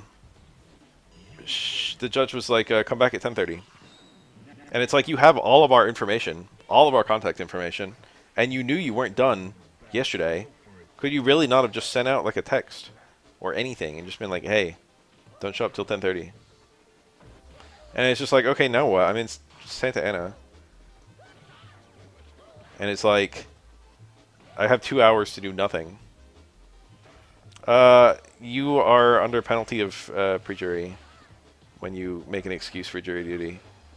So if it's an excuse where it's a lie, a verifiable lie, they can arrest you.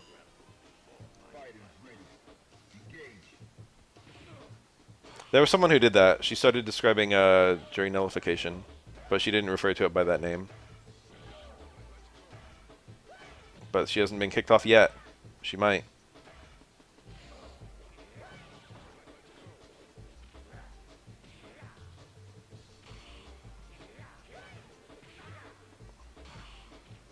A lot of the time, if you come up with something to get out of jury duty, if it's something like transient, if it's like, oh, I've got a big vacation coming up and I've already bought tickets, they'll just push it to a later date. They'll just move it back like 8 months or something.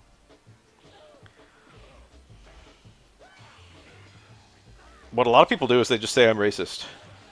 Supposedly that works quite well. I don't want to do it. My coworker was telling me about that. He did that during his. He was just like, yeah, like, you know, it's never going to leave this room. I just want you to know I'm a huge racist and I won't be able to rule fairly. And they kicked him out. It's not a crime to be racist.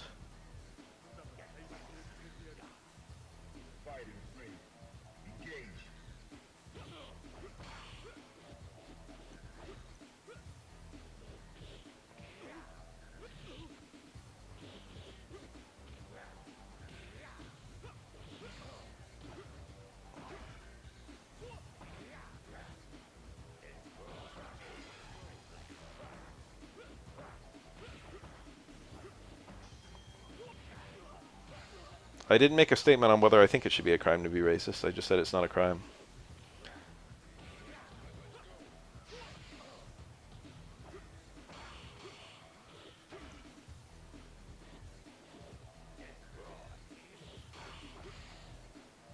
If you said something racist in the court, you might get held in contempt of court. To say I'm racist and to say something racist are very different things.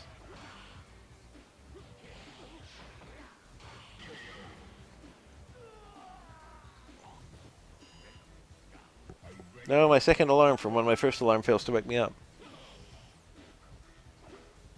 I'm a 2 alarms person.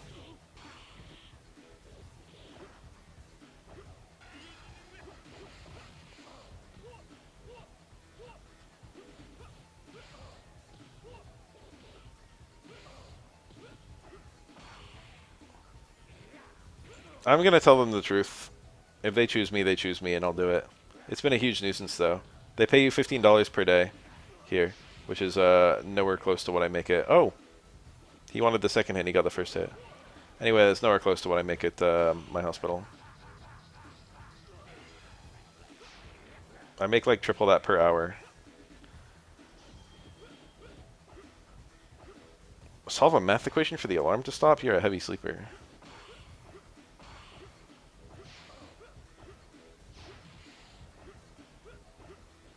Tweeting about your NBC2 team? I don't know what you're referring to. Wow, what a parry. I'll probably say that. I'll probably say I'm a healthcare worker and my time would be better served.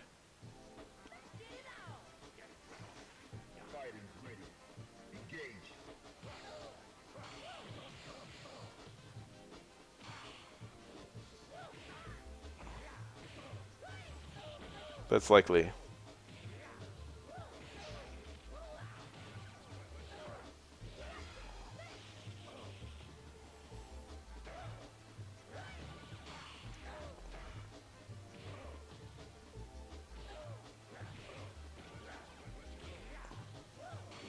Oh, I didn't even tell about my chance encounter. So there I am in Santa Ana, downtown Santa Ana.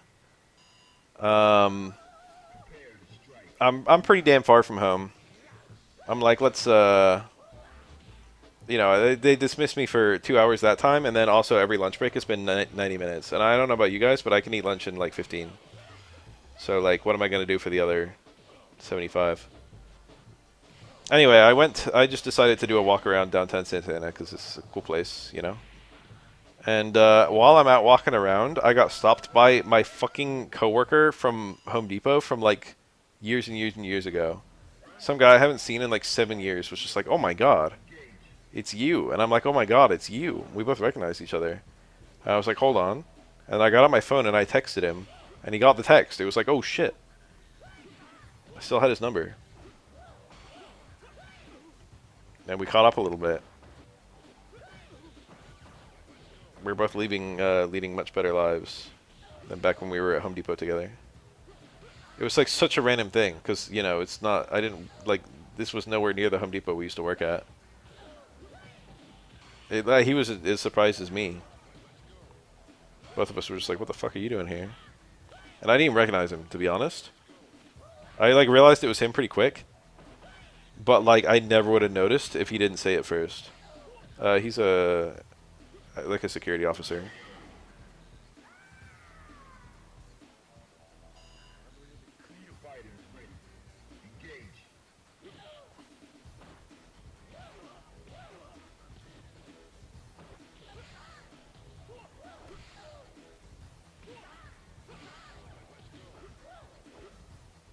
He invited me to go golfing with him.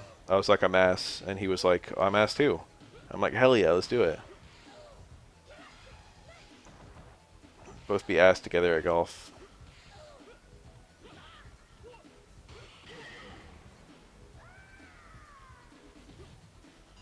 It's so crazy. I never would have seen him if not for the jury duty. What's so funny about golfing in California? It's a great place to do it.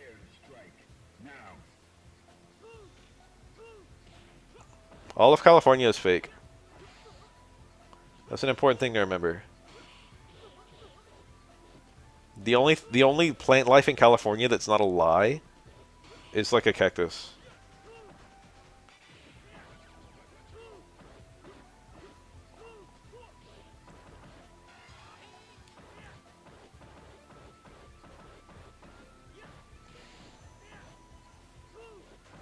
Aloe is technically still a succulent, so I'm gonna call it a cactus.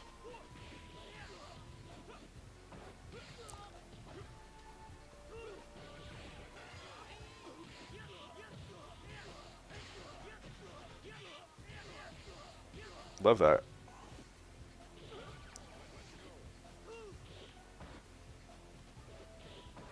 We got tumbleweeds. Every now and then you see one. They're pretty cool. A lot of people don't realize tumbleweeds are like an actual plant. They see a tumbleweed and they just think it's like a bundle of sticks that just happen to get wrapped up like that and are rolling across. But it's like a plant's like literal evolutionary mechanism. How it moves. How it spreads its seed, as it were. Hi. It's a specific kind of plant. Ooh.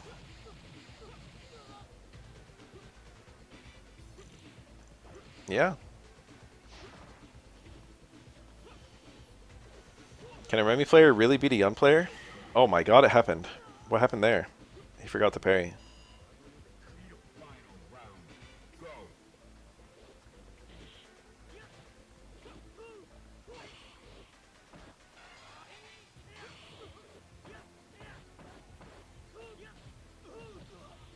Mirrors?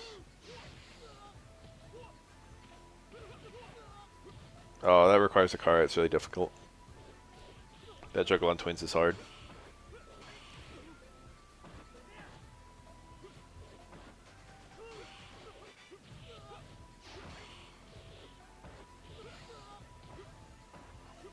People don't use the medium versions of any special move. Oh, he got it! Stand strong, Kara flash kick.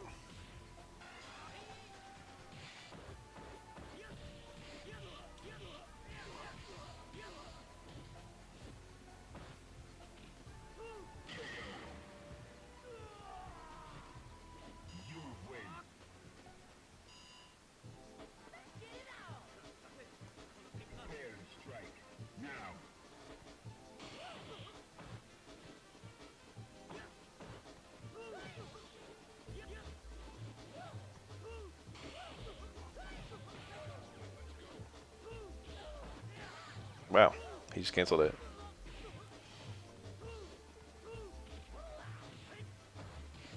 He went for red parry! It's a super rewarding red parry if you hit it.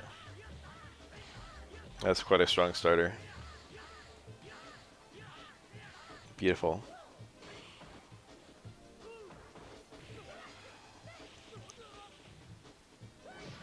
Oh, EX up kick traded with drill. Oh, that was a good low parry.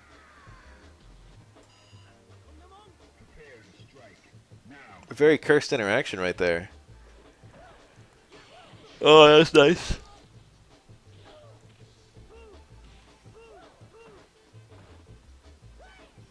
You know that feeling when you feel like fine, except like one tiny little thing?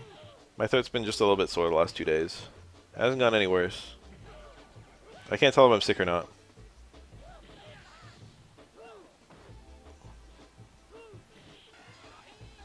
That's actually very important if you work in a hospital setting for neutropenic patients.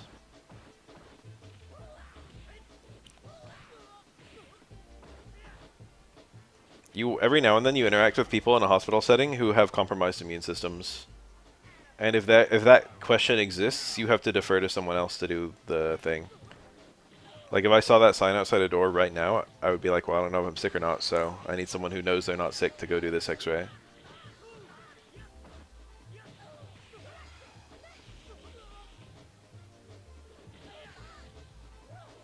Ooh, nice walkthrough. The walkthrough corpse hops are not well known. They're very good.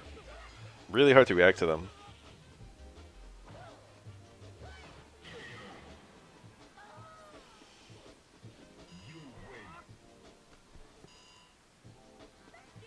Corpse hopping at third strike is super cool.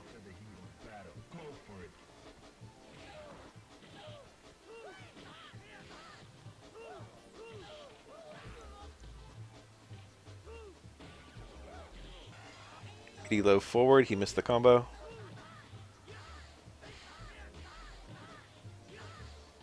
Oh, he dropped it. Cool out though. Did that even come from the dive kick? Ugh! Did he try to parry the shoulder? The shoulder didn't even hit. Nasty. Everything simply works for Yun.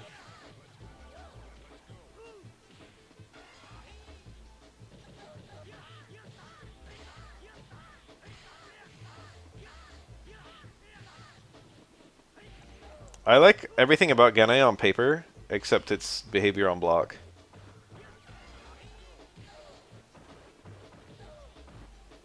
And its balance, obviously. If Gane wasn't way better than every other thing every other character in this game except Chun-Li has, it would be super interesting to me. The only reason I don't like it is that it's too good, and because it works in neutral. If I was going to change Yun, the very first change I would make would be that Gane normals do more pushback on block.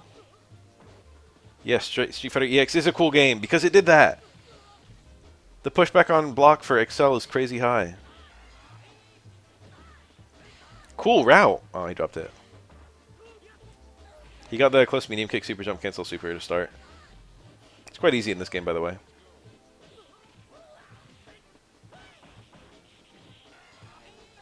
There's no combo there. Street Fighter EX has truly perfect mechanics. The roster is maybe a little sus, but the mechanics are good as shit. The way supers work is so satisfying. The way guard break works is kind of cool.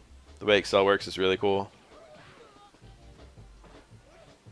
I love how much meter you get. That's really fun. It's like every freaking thing you do builds an ass ton of meter. The early 3D visuals are a lot of fun. I like how literally everyone loves low poly. It does have goated combo trials too.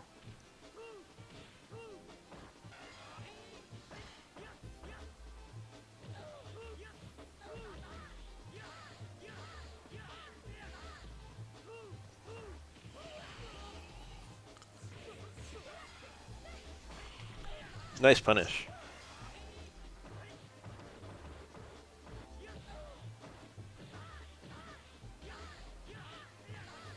2 a.m. cooking? Make a sandwich.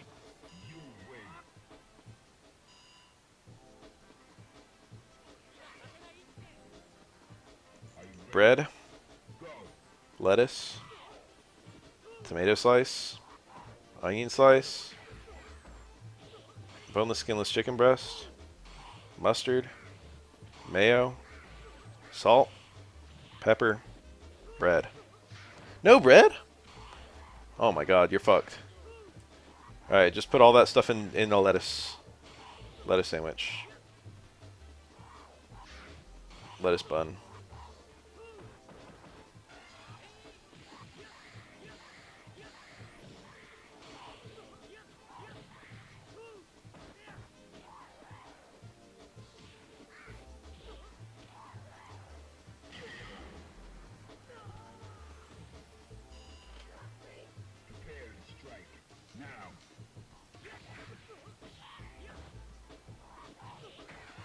Oh, he missed his normal. Sardines and a mysterious soup from IKEA. How recent is this mysterious soup? IKEA food is a lot of fun.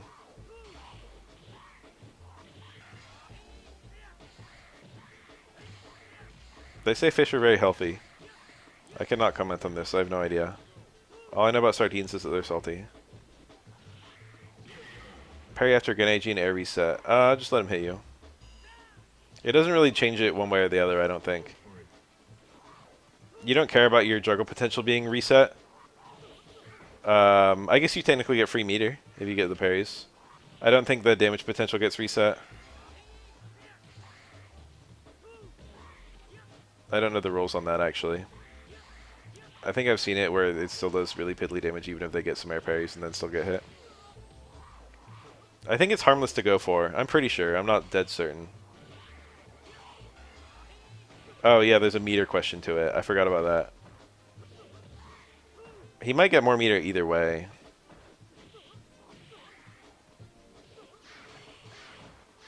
Multiple EX needles. That was probably better to save the super. Beautiful. Clutch. Oh.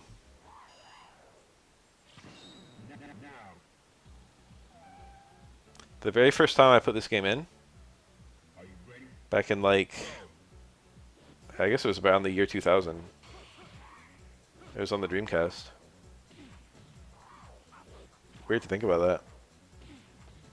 2001, somewhere in that territory. I saw 12 on the roster and I was like, wow, this guy's so cool. And I picked 12. And I played the game and I was like, damn, this is ass. True story.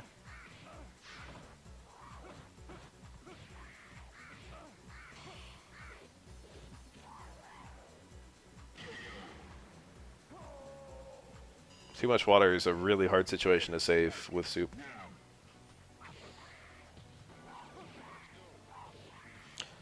I made soup for my brother and his girlfriend a few years ago.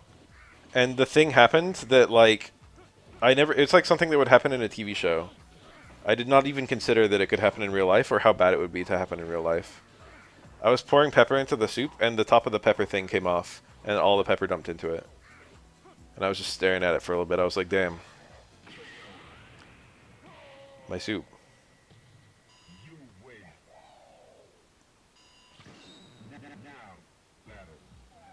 We ended up having it anyway, and it was pretty good. Despite having an entire, like a quarter of a thing of pepper poured into it, it didn't taste like it was too much pepper. My brother and his girlfriend like had some, and they were like, you know, it still tastes fine. I was like, oh, you guys are so sweet. And then I had some, and I was like, you know, actually, it still tastes fine. I'm good at making soup.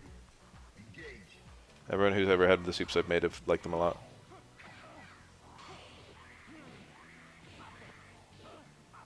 This one was a chicken tortellini soup.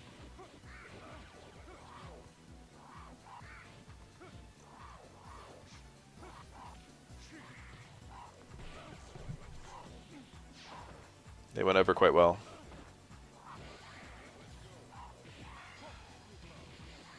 They got all the hits. He was so far away. I guess he was in the corner.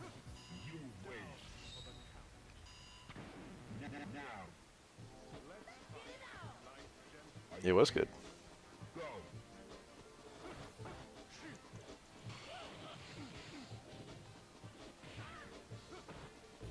An occasion for every button. I do think that. That's been the design philosophy of Street Fighter games, generally speaking, ever since 5. There are definitely some buttons in 3 and 4 where it's like, what the fuck were they thinking with this? This is obviously bad. Like, a third of Hugo's buttons are borderline unpressable.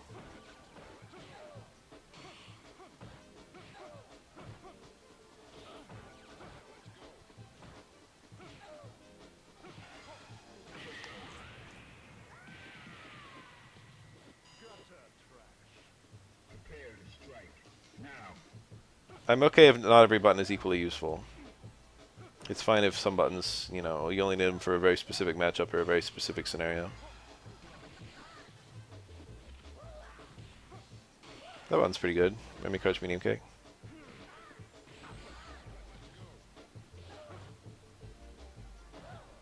Minus 8 on hit, is it really? I didn't know that. Well, the screen control is nice anyway. He did a...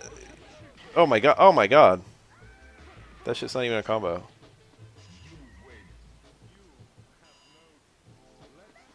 So at least just having some fun. He's like, oh look, a bunch of low tiers I can beat up. Oh, look at all that dizzy.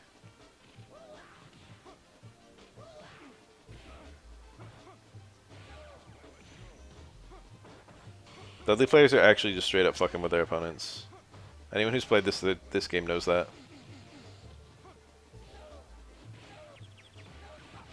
Oof. Dizzy goes down so slowly in third strike.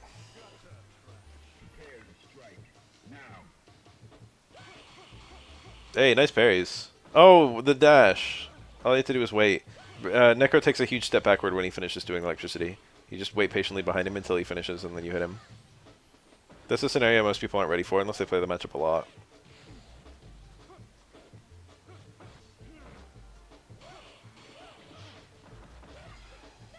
You can cancel the last hit of EX. I had no idea that was a thing. What does that do on a hit? Did you guys see that? EX spinning hook cancels the super? I had no idea. That's crazy. That only even works into Super 3 because that's the only one where he has multiple super stocks.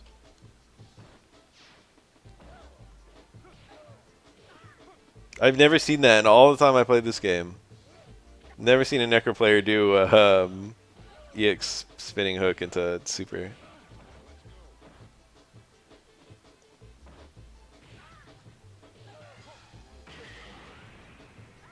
Low short link super. He missed it.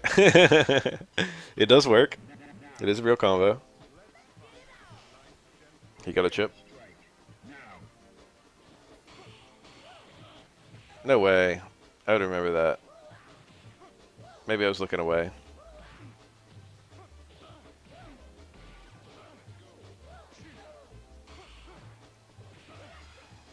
Dizzy.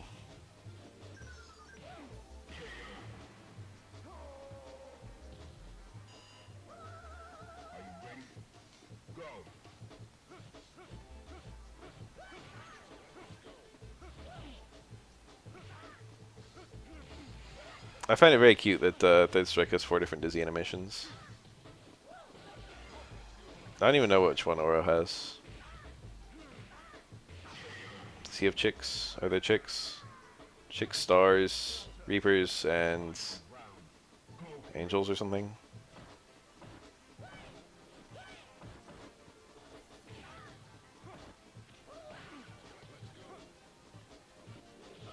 Dudley apparently has stars.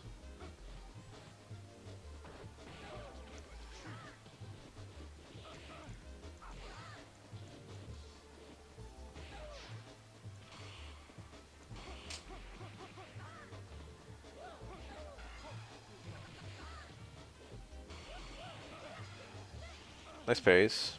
This is still winnable. No. I thought it was, but it's not. Every character always gets the same kind. Remy will always get Reapers when he's dizzied. But there's a randomized amount of dizzy time you'll have. A randomized amount of mashing you'll need to do.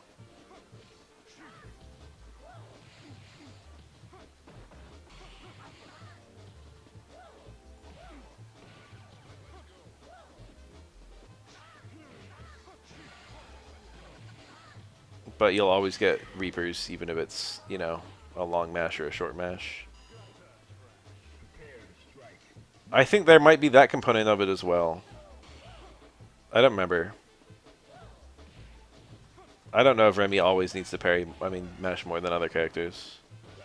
I think I used to think that, and someone told me it was incorrect, but I've never labbed it.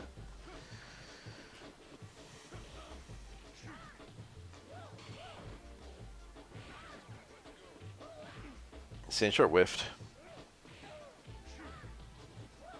Whoa! There's a corpse hop dash. Necro's fairly easy to dash to.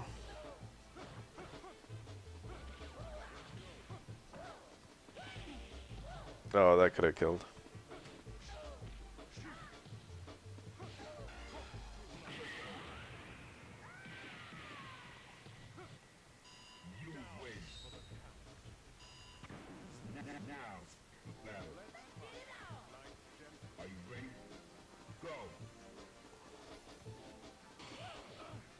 Kiko TC'd and he didn't.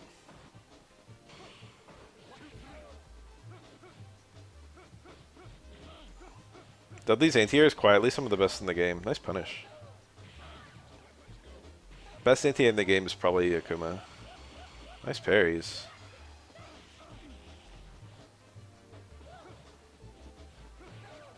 Aura's is quite good too. Aura gets probably the best returns from an anti-air of any character in the game.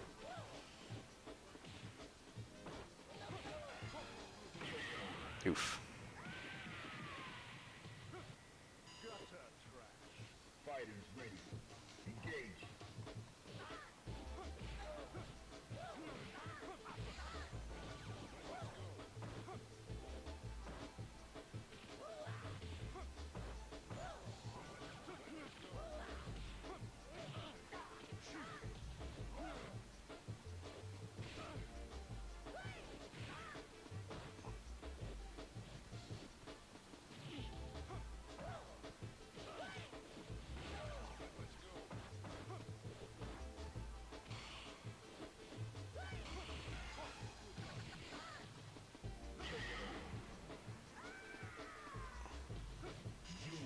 Dudley's killing everyone.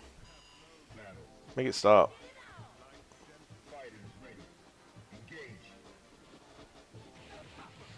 He keeps on getting these early round jump ins. Oh, back fierce hitbox is kind of godlike.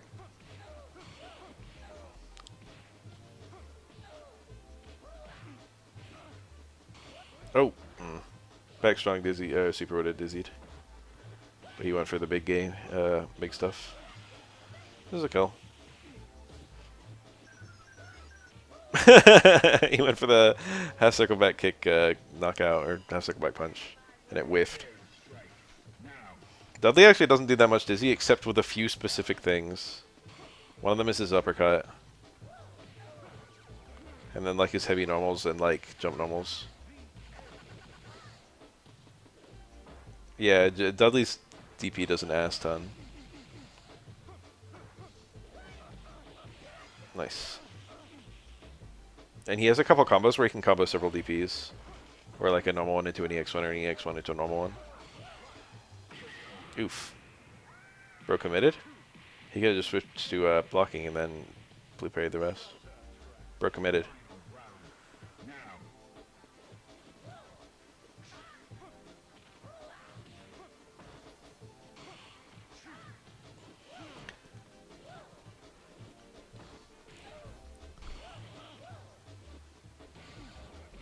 He went for the juggle and he got it.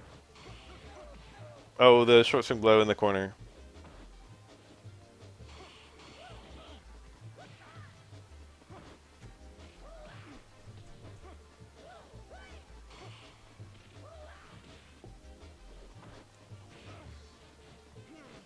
Back strong, no confirm.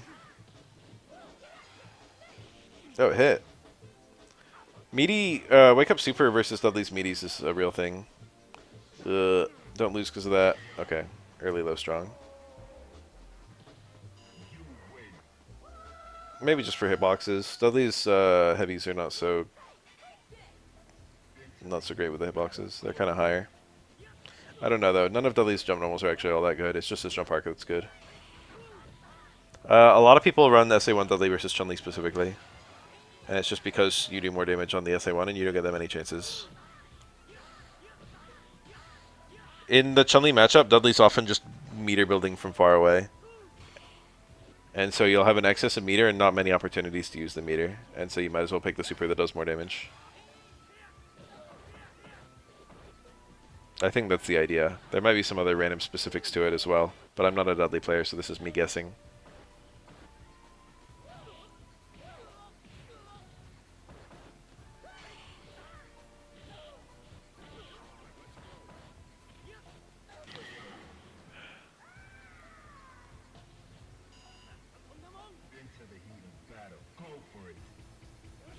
Wow. Shoulder went under background house. It's hard to tell. This game doesn't have like a counter hit notification or anything. So it's hard to know if the hitbox actually whiffed or if it never got to its active frames. Shoulder is very low profile, for what it's worth. It'll go under a lot of stuff. Dudley's SA1 is usable in every matchup. It's underpicked, I guess. I don't know. Underpicked is a bit strong. I think SA3 is almost always better. But it's like a 10 out of 10 super versus like a 9 out of 10 super. You know what I mean? Like, there's not much lost. There are advantages to SA1. That was almost the comeback of a century. I couldn't even breathe for a sec there. If Necro successfully weathered that storm, that would have been crazy.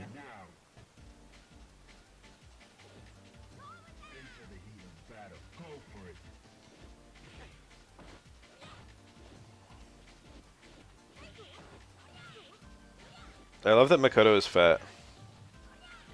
She just looks like a regular, ordinary character. But you can feel it when fighting against her in like most matchups. She's like significantly wider than other characters, both falling and on the ground.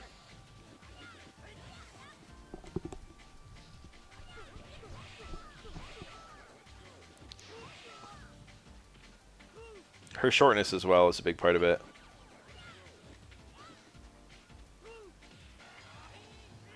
It makes it very easy to get cross-ups against her. Because she's short and wide. Q is tall and thin. You can also feel that one in like every matchup.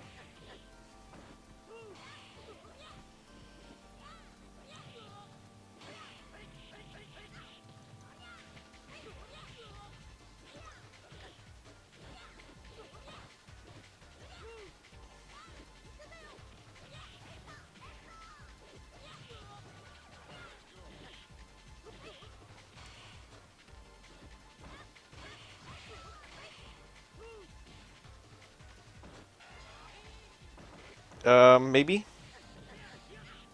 It's hard to say what the true worst matchup in the game is.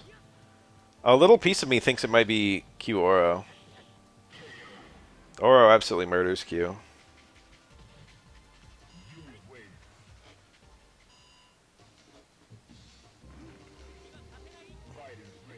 Even though Sean and 12 are theoretically much worse than Q, I think that it's very possible that Q has the worst matchups in the game, like the worst bad matchups. Like, both Sean and 12 are bad in ways that are hard for a character to specifically exploit. Like, they're just kind of generally bad.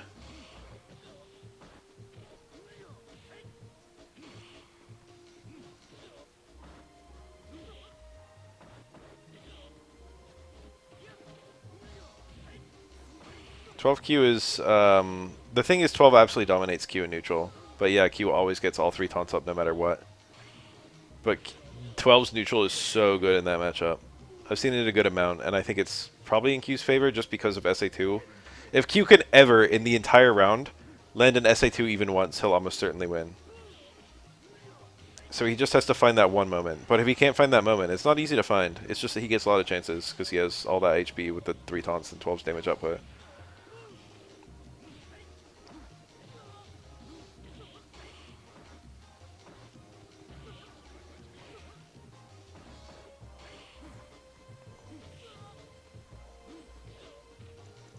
The damage differential is really the big difference maker.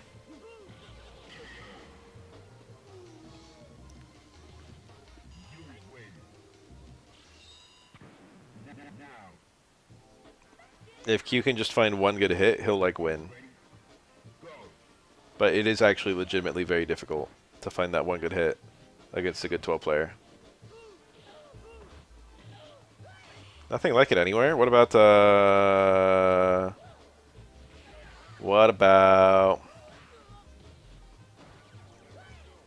what's his name? Anakaros. He's kind of like got some sim components to him. But I feel like his stiffness feels a little bit like Q.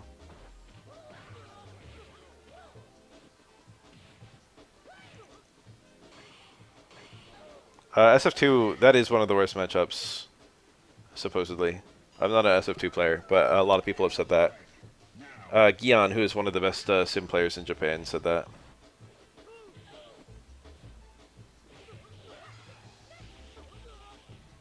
Oh, if we're just talking about nuking and tanking, then probably just any 360 grappler are all like that.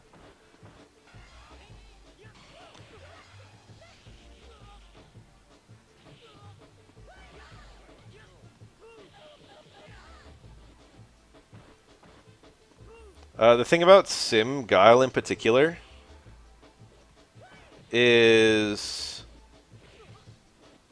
Sim can do low strong, I think it is, zoom strong, zoom low strong, and it goes under Guile's Sonic Boom and punishes it. And even if Sim recovers into the boom, he can still block it.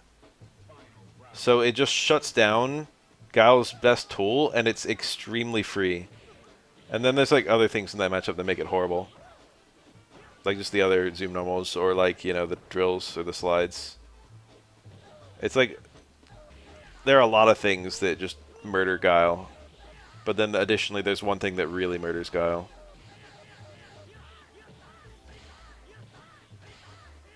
Now, worst character in the game is, you know, it's the worst matchup in the game is a really difficult question to answer. Because honestly, the worst matchup in the game is probably just Old Sagat, Kemi. On the DJ? Interesting one. I don't know. Is Upkick that good in that matchup? Fireball? Or is there some normal interaction I don't know about? I've seen Old Sagat versus Kemi and it looks unwinnable. Kemi is borderline unfinished character in ST.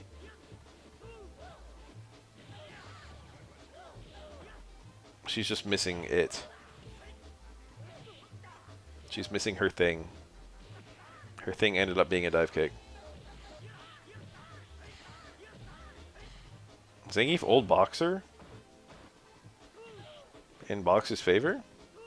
I don't know a thing about that matchup. Or in Zangief's favor. Isn't Zangief kind of good against Boxer? I forgot about that. I forgot about that interaction. Zangief is like a low tier, and Boxer is like a top tier. But I think Zangief is good in that matchup.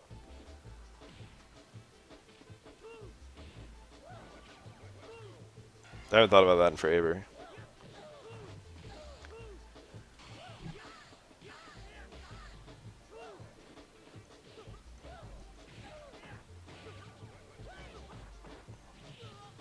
How funny. I mean, that's kind of in this game. I think a lot of Yun players and Hugo players consider Yun Hugo to be a pretty even matchup, despite the fact that Hugo's like a bottom 4 character. Air quotes. I wouldn't actually call him bottom 4. He's not in my bottom 4. My bottom 4 is firmly cemented to be in order from worst to best. Sean 12, Remy, Necro, or Sean 12, Remy, Alex.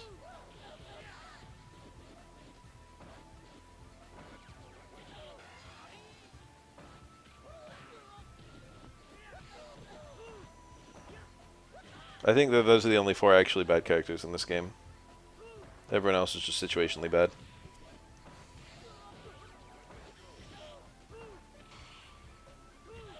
And even then, Alex and Remy have matchups where they can do stuff. And even 12 has matchups where he can do stuff.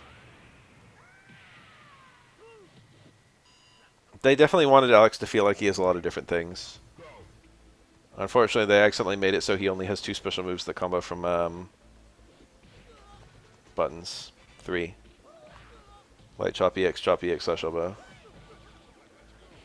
I guess EX up knee as well.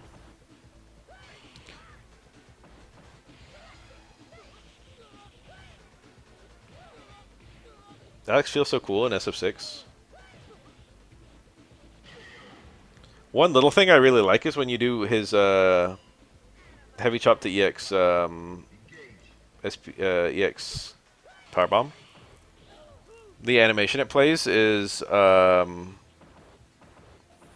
sleeper hold and then a suplex, which are Alex's 2 attacks in this game that change properties on back turn. Alex can only do the sleeper on back turn opponents. He can only do the suplex on back turn opponents. And in SF6, it just plays them back to back. Very soulful.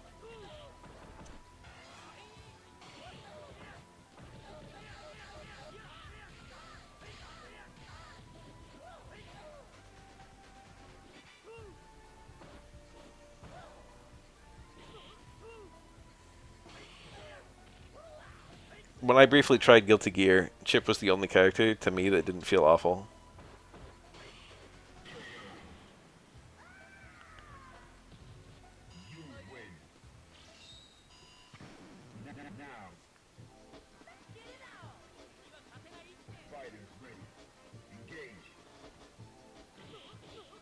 It was... I think it was just Exerd. I don't remember now.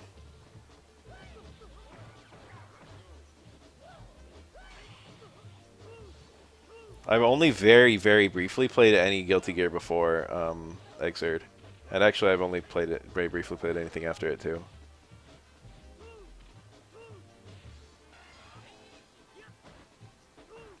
I played Strive like twice. I played Exerd just enough to like try the trials for all characters. I have played JoJo's All-Star Battle. I have never played Heritage to the Future. Or I have played it like for like 10 seconds. I like got the ROM of it and tried it out, and I was like, oh neat. It was before I'd read any JoJo, amusingly. And now I'm like fully up to date on JoJo.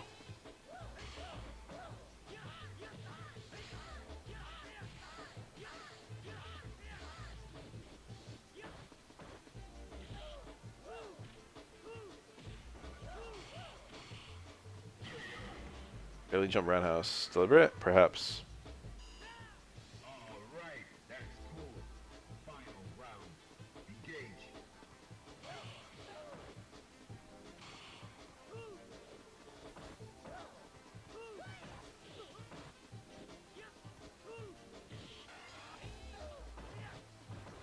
The best Part 5 fights. You know, it's really goofy, but I always really like the one on the airplane with Spice Girl.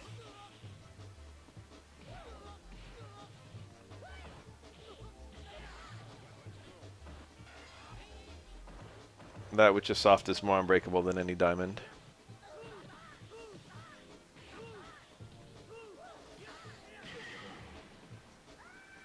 Okay, the best fight in Part 5 is very obviously the one on the train. It's not even close. Why am I even thinking about it? That one blows every other fight out of the water.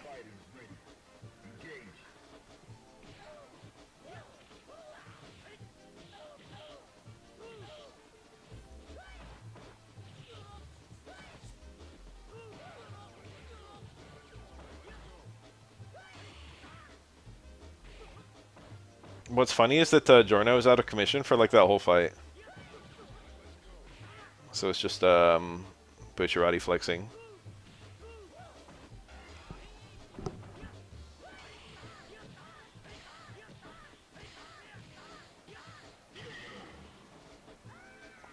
The fight with Metallica is a lot of fun too. I forget the user's name. That would be my top three. The train fight, then the airplane fight with Spice Girl, and then the Metallica fight.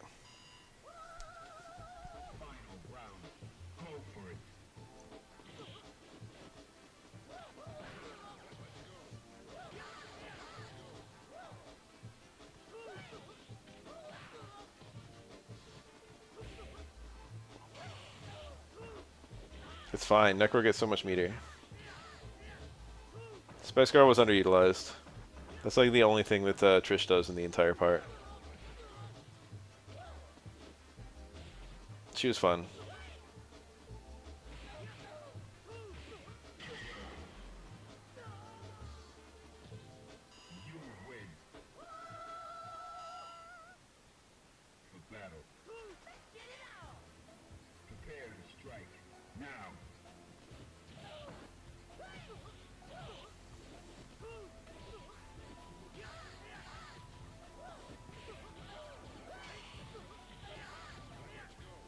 I love how when they first reveal Spice Girl, there's like a random like dinosaur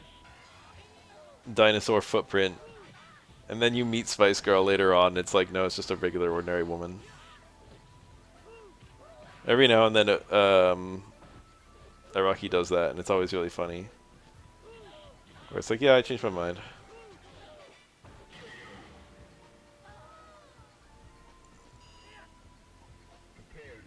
Araki forgot.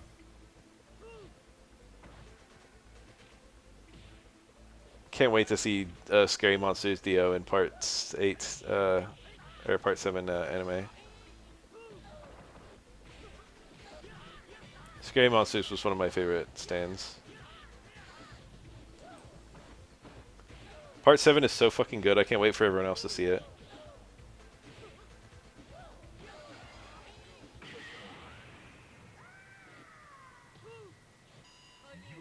Clash and Talking Head is funny.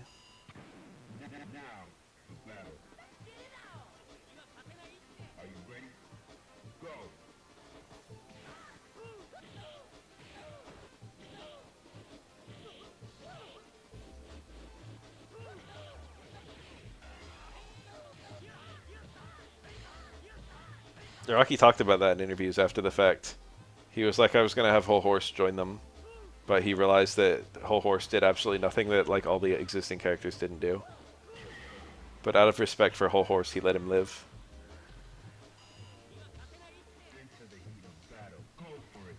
Whole Horse is probably my second favorite character in Part 3 after Polnareff. I like how literally everyone loves Polnareff. He absolutely carries. He steals the show so hard. It's hard to even say what it is about him specifically. He's super cool. I really like the him talking about wanting to be like an animator at Disney during like the Genie. Oh, nice parry, but he went for the TC punish and didn't get it. You never hit solo overhead juggle. Would have been cool there. Polnareff's fight versus Vanilla Ice is also just the best fight in the entire part. To be fair, Jotaro versus Dio is probably the second best.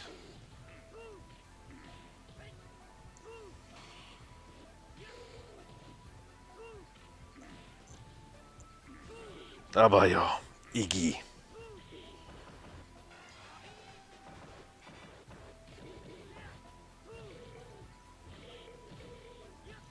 I remember laughing quite a lot at the Iggy versus Pet Shop. That's a really fun one.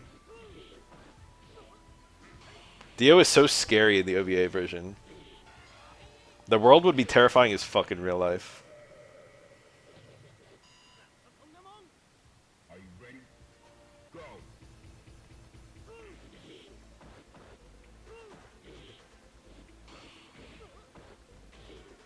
Jump like kick. Deliberate? I think so. Hard to say.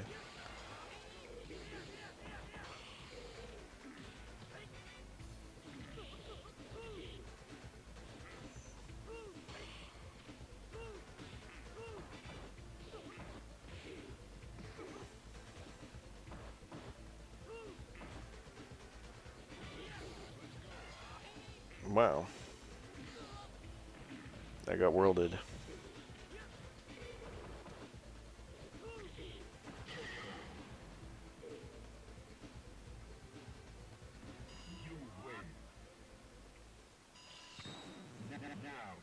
The world. 時を止まれ。そして時は動きです。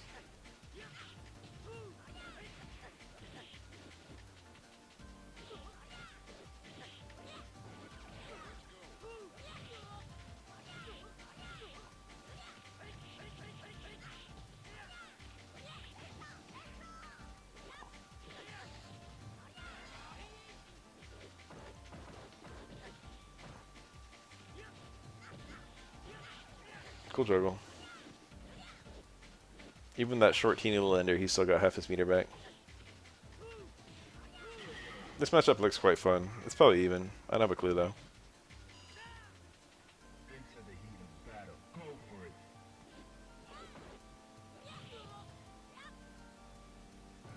What's Jotaro's good line? Is it, how am I gonna kick your ass if I don't approach you?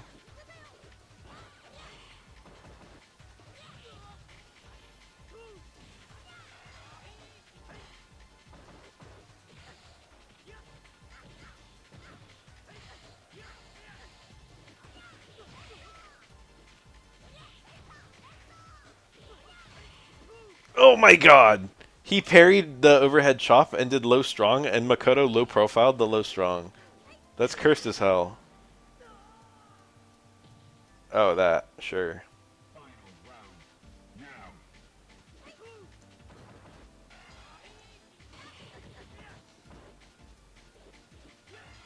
Wow. It's gonna hit fully? Yeah, it did. I think Joseph was a lot of fun during that fight, too.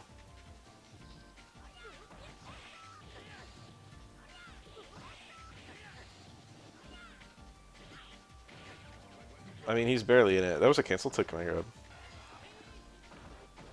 But what he does in that little window. Communicating the power. Figuring out the power, communicating the power to Jotaro. And then using his Hermit Purple with his Hamon.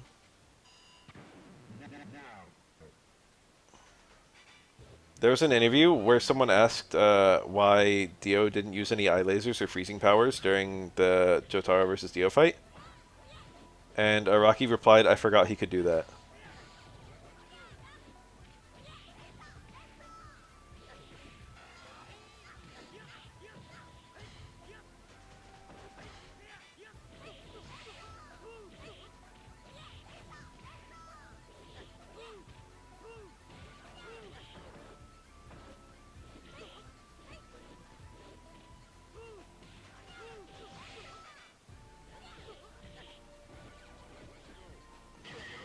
Ooh.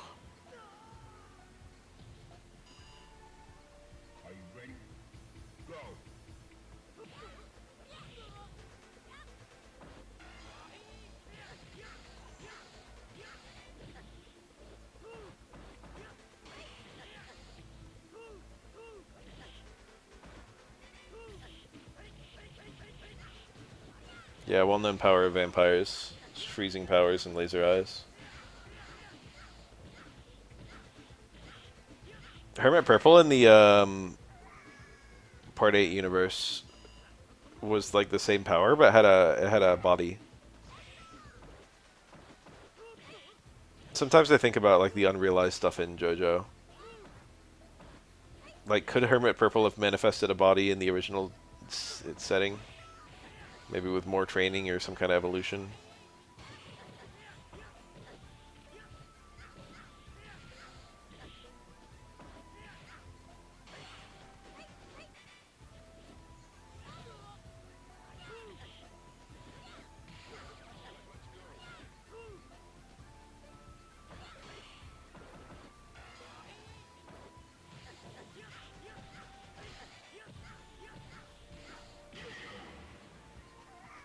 Hermit Purple with its power to destroy cameras.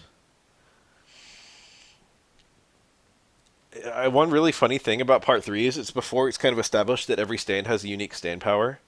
So you have a whole characters like a Silver Chariot. At no point during part 3 does Silver Chariot ever demonstrate a stand power. It's just like a fast fencer guy. And the only thing that's even close is when Polnareff is a villain in the beginning and challenges them. He like does something where he like knocks a table over and then like makes a fiery message on it by like chopping at it with a silver chariot, and it like turns into like a clock, and then he's like, "Meet me at this time" or whatever. And there's like a funny fan theory that that's the power of Silver Chariot is it can turn tables into clocks. Anyway, I think I'm gonna go nap before work since I've been up for quite a long time, and I'm expected to be up until 7 a.m. tomorrow. Might as well get some Zeds in.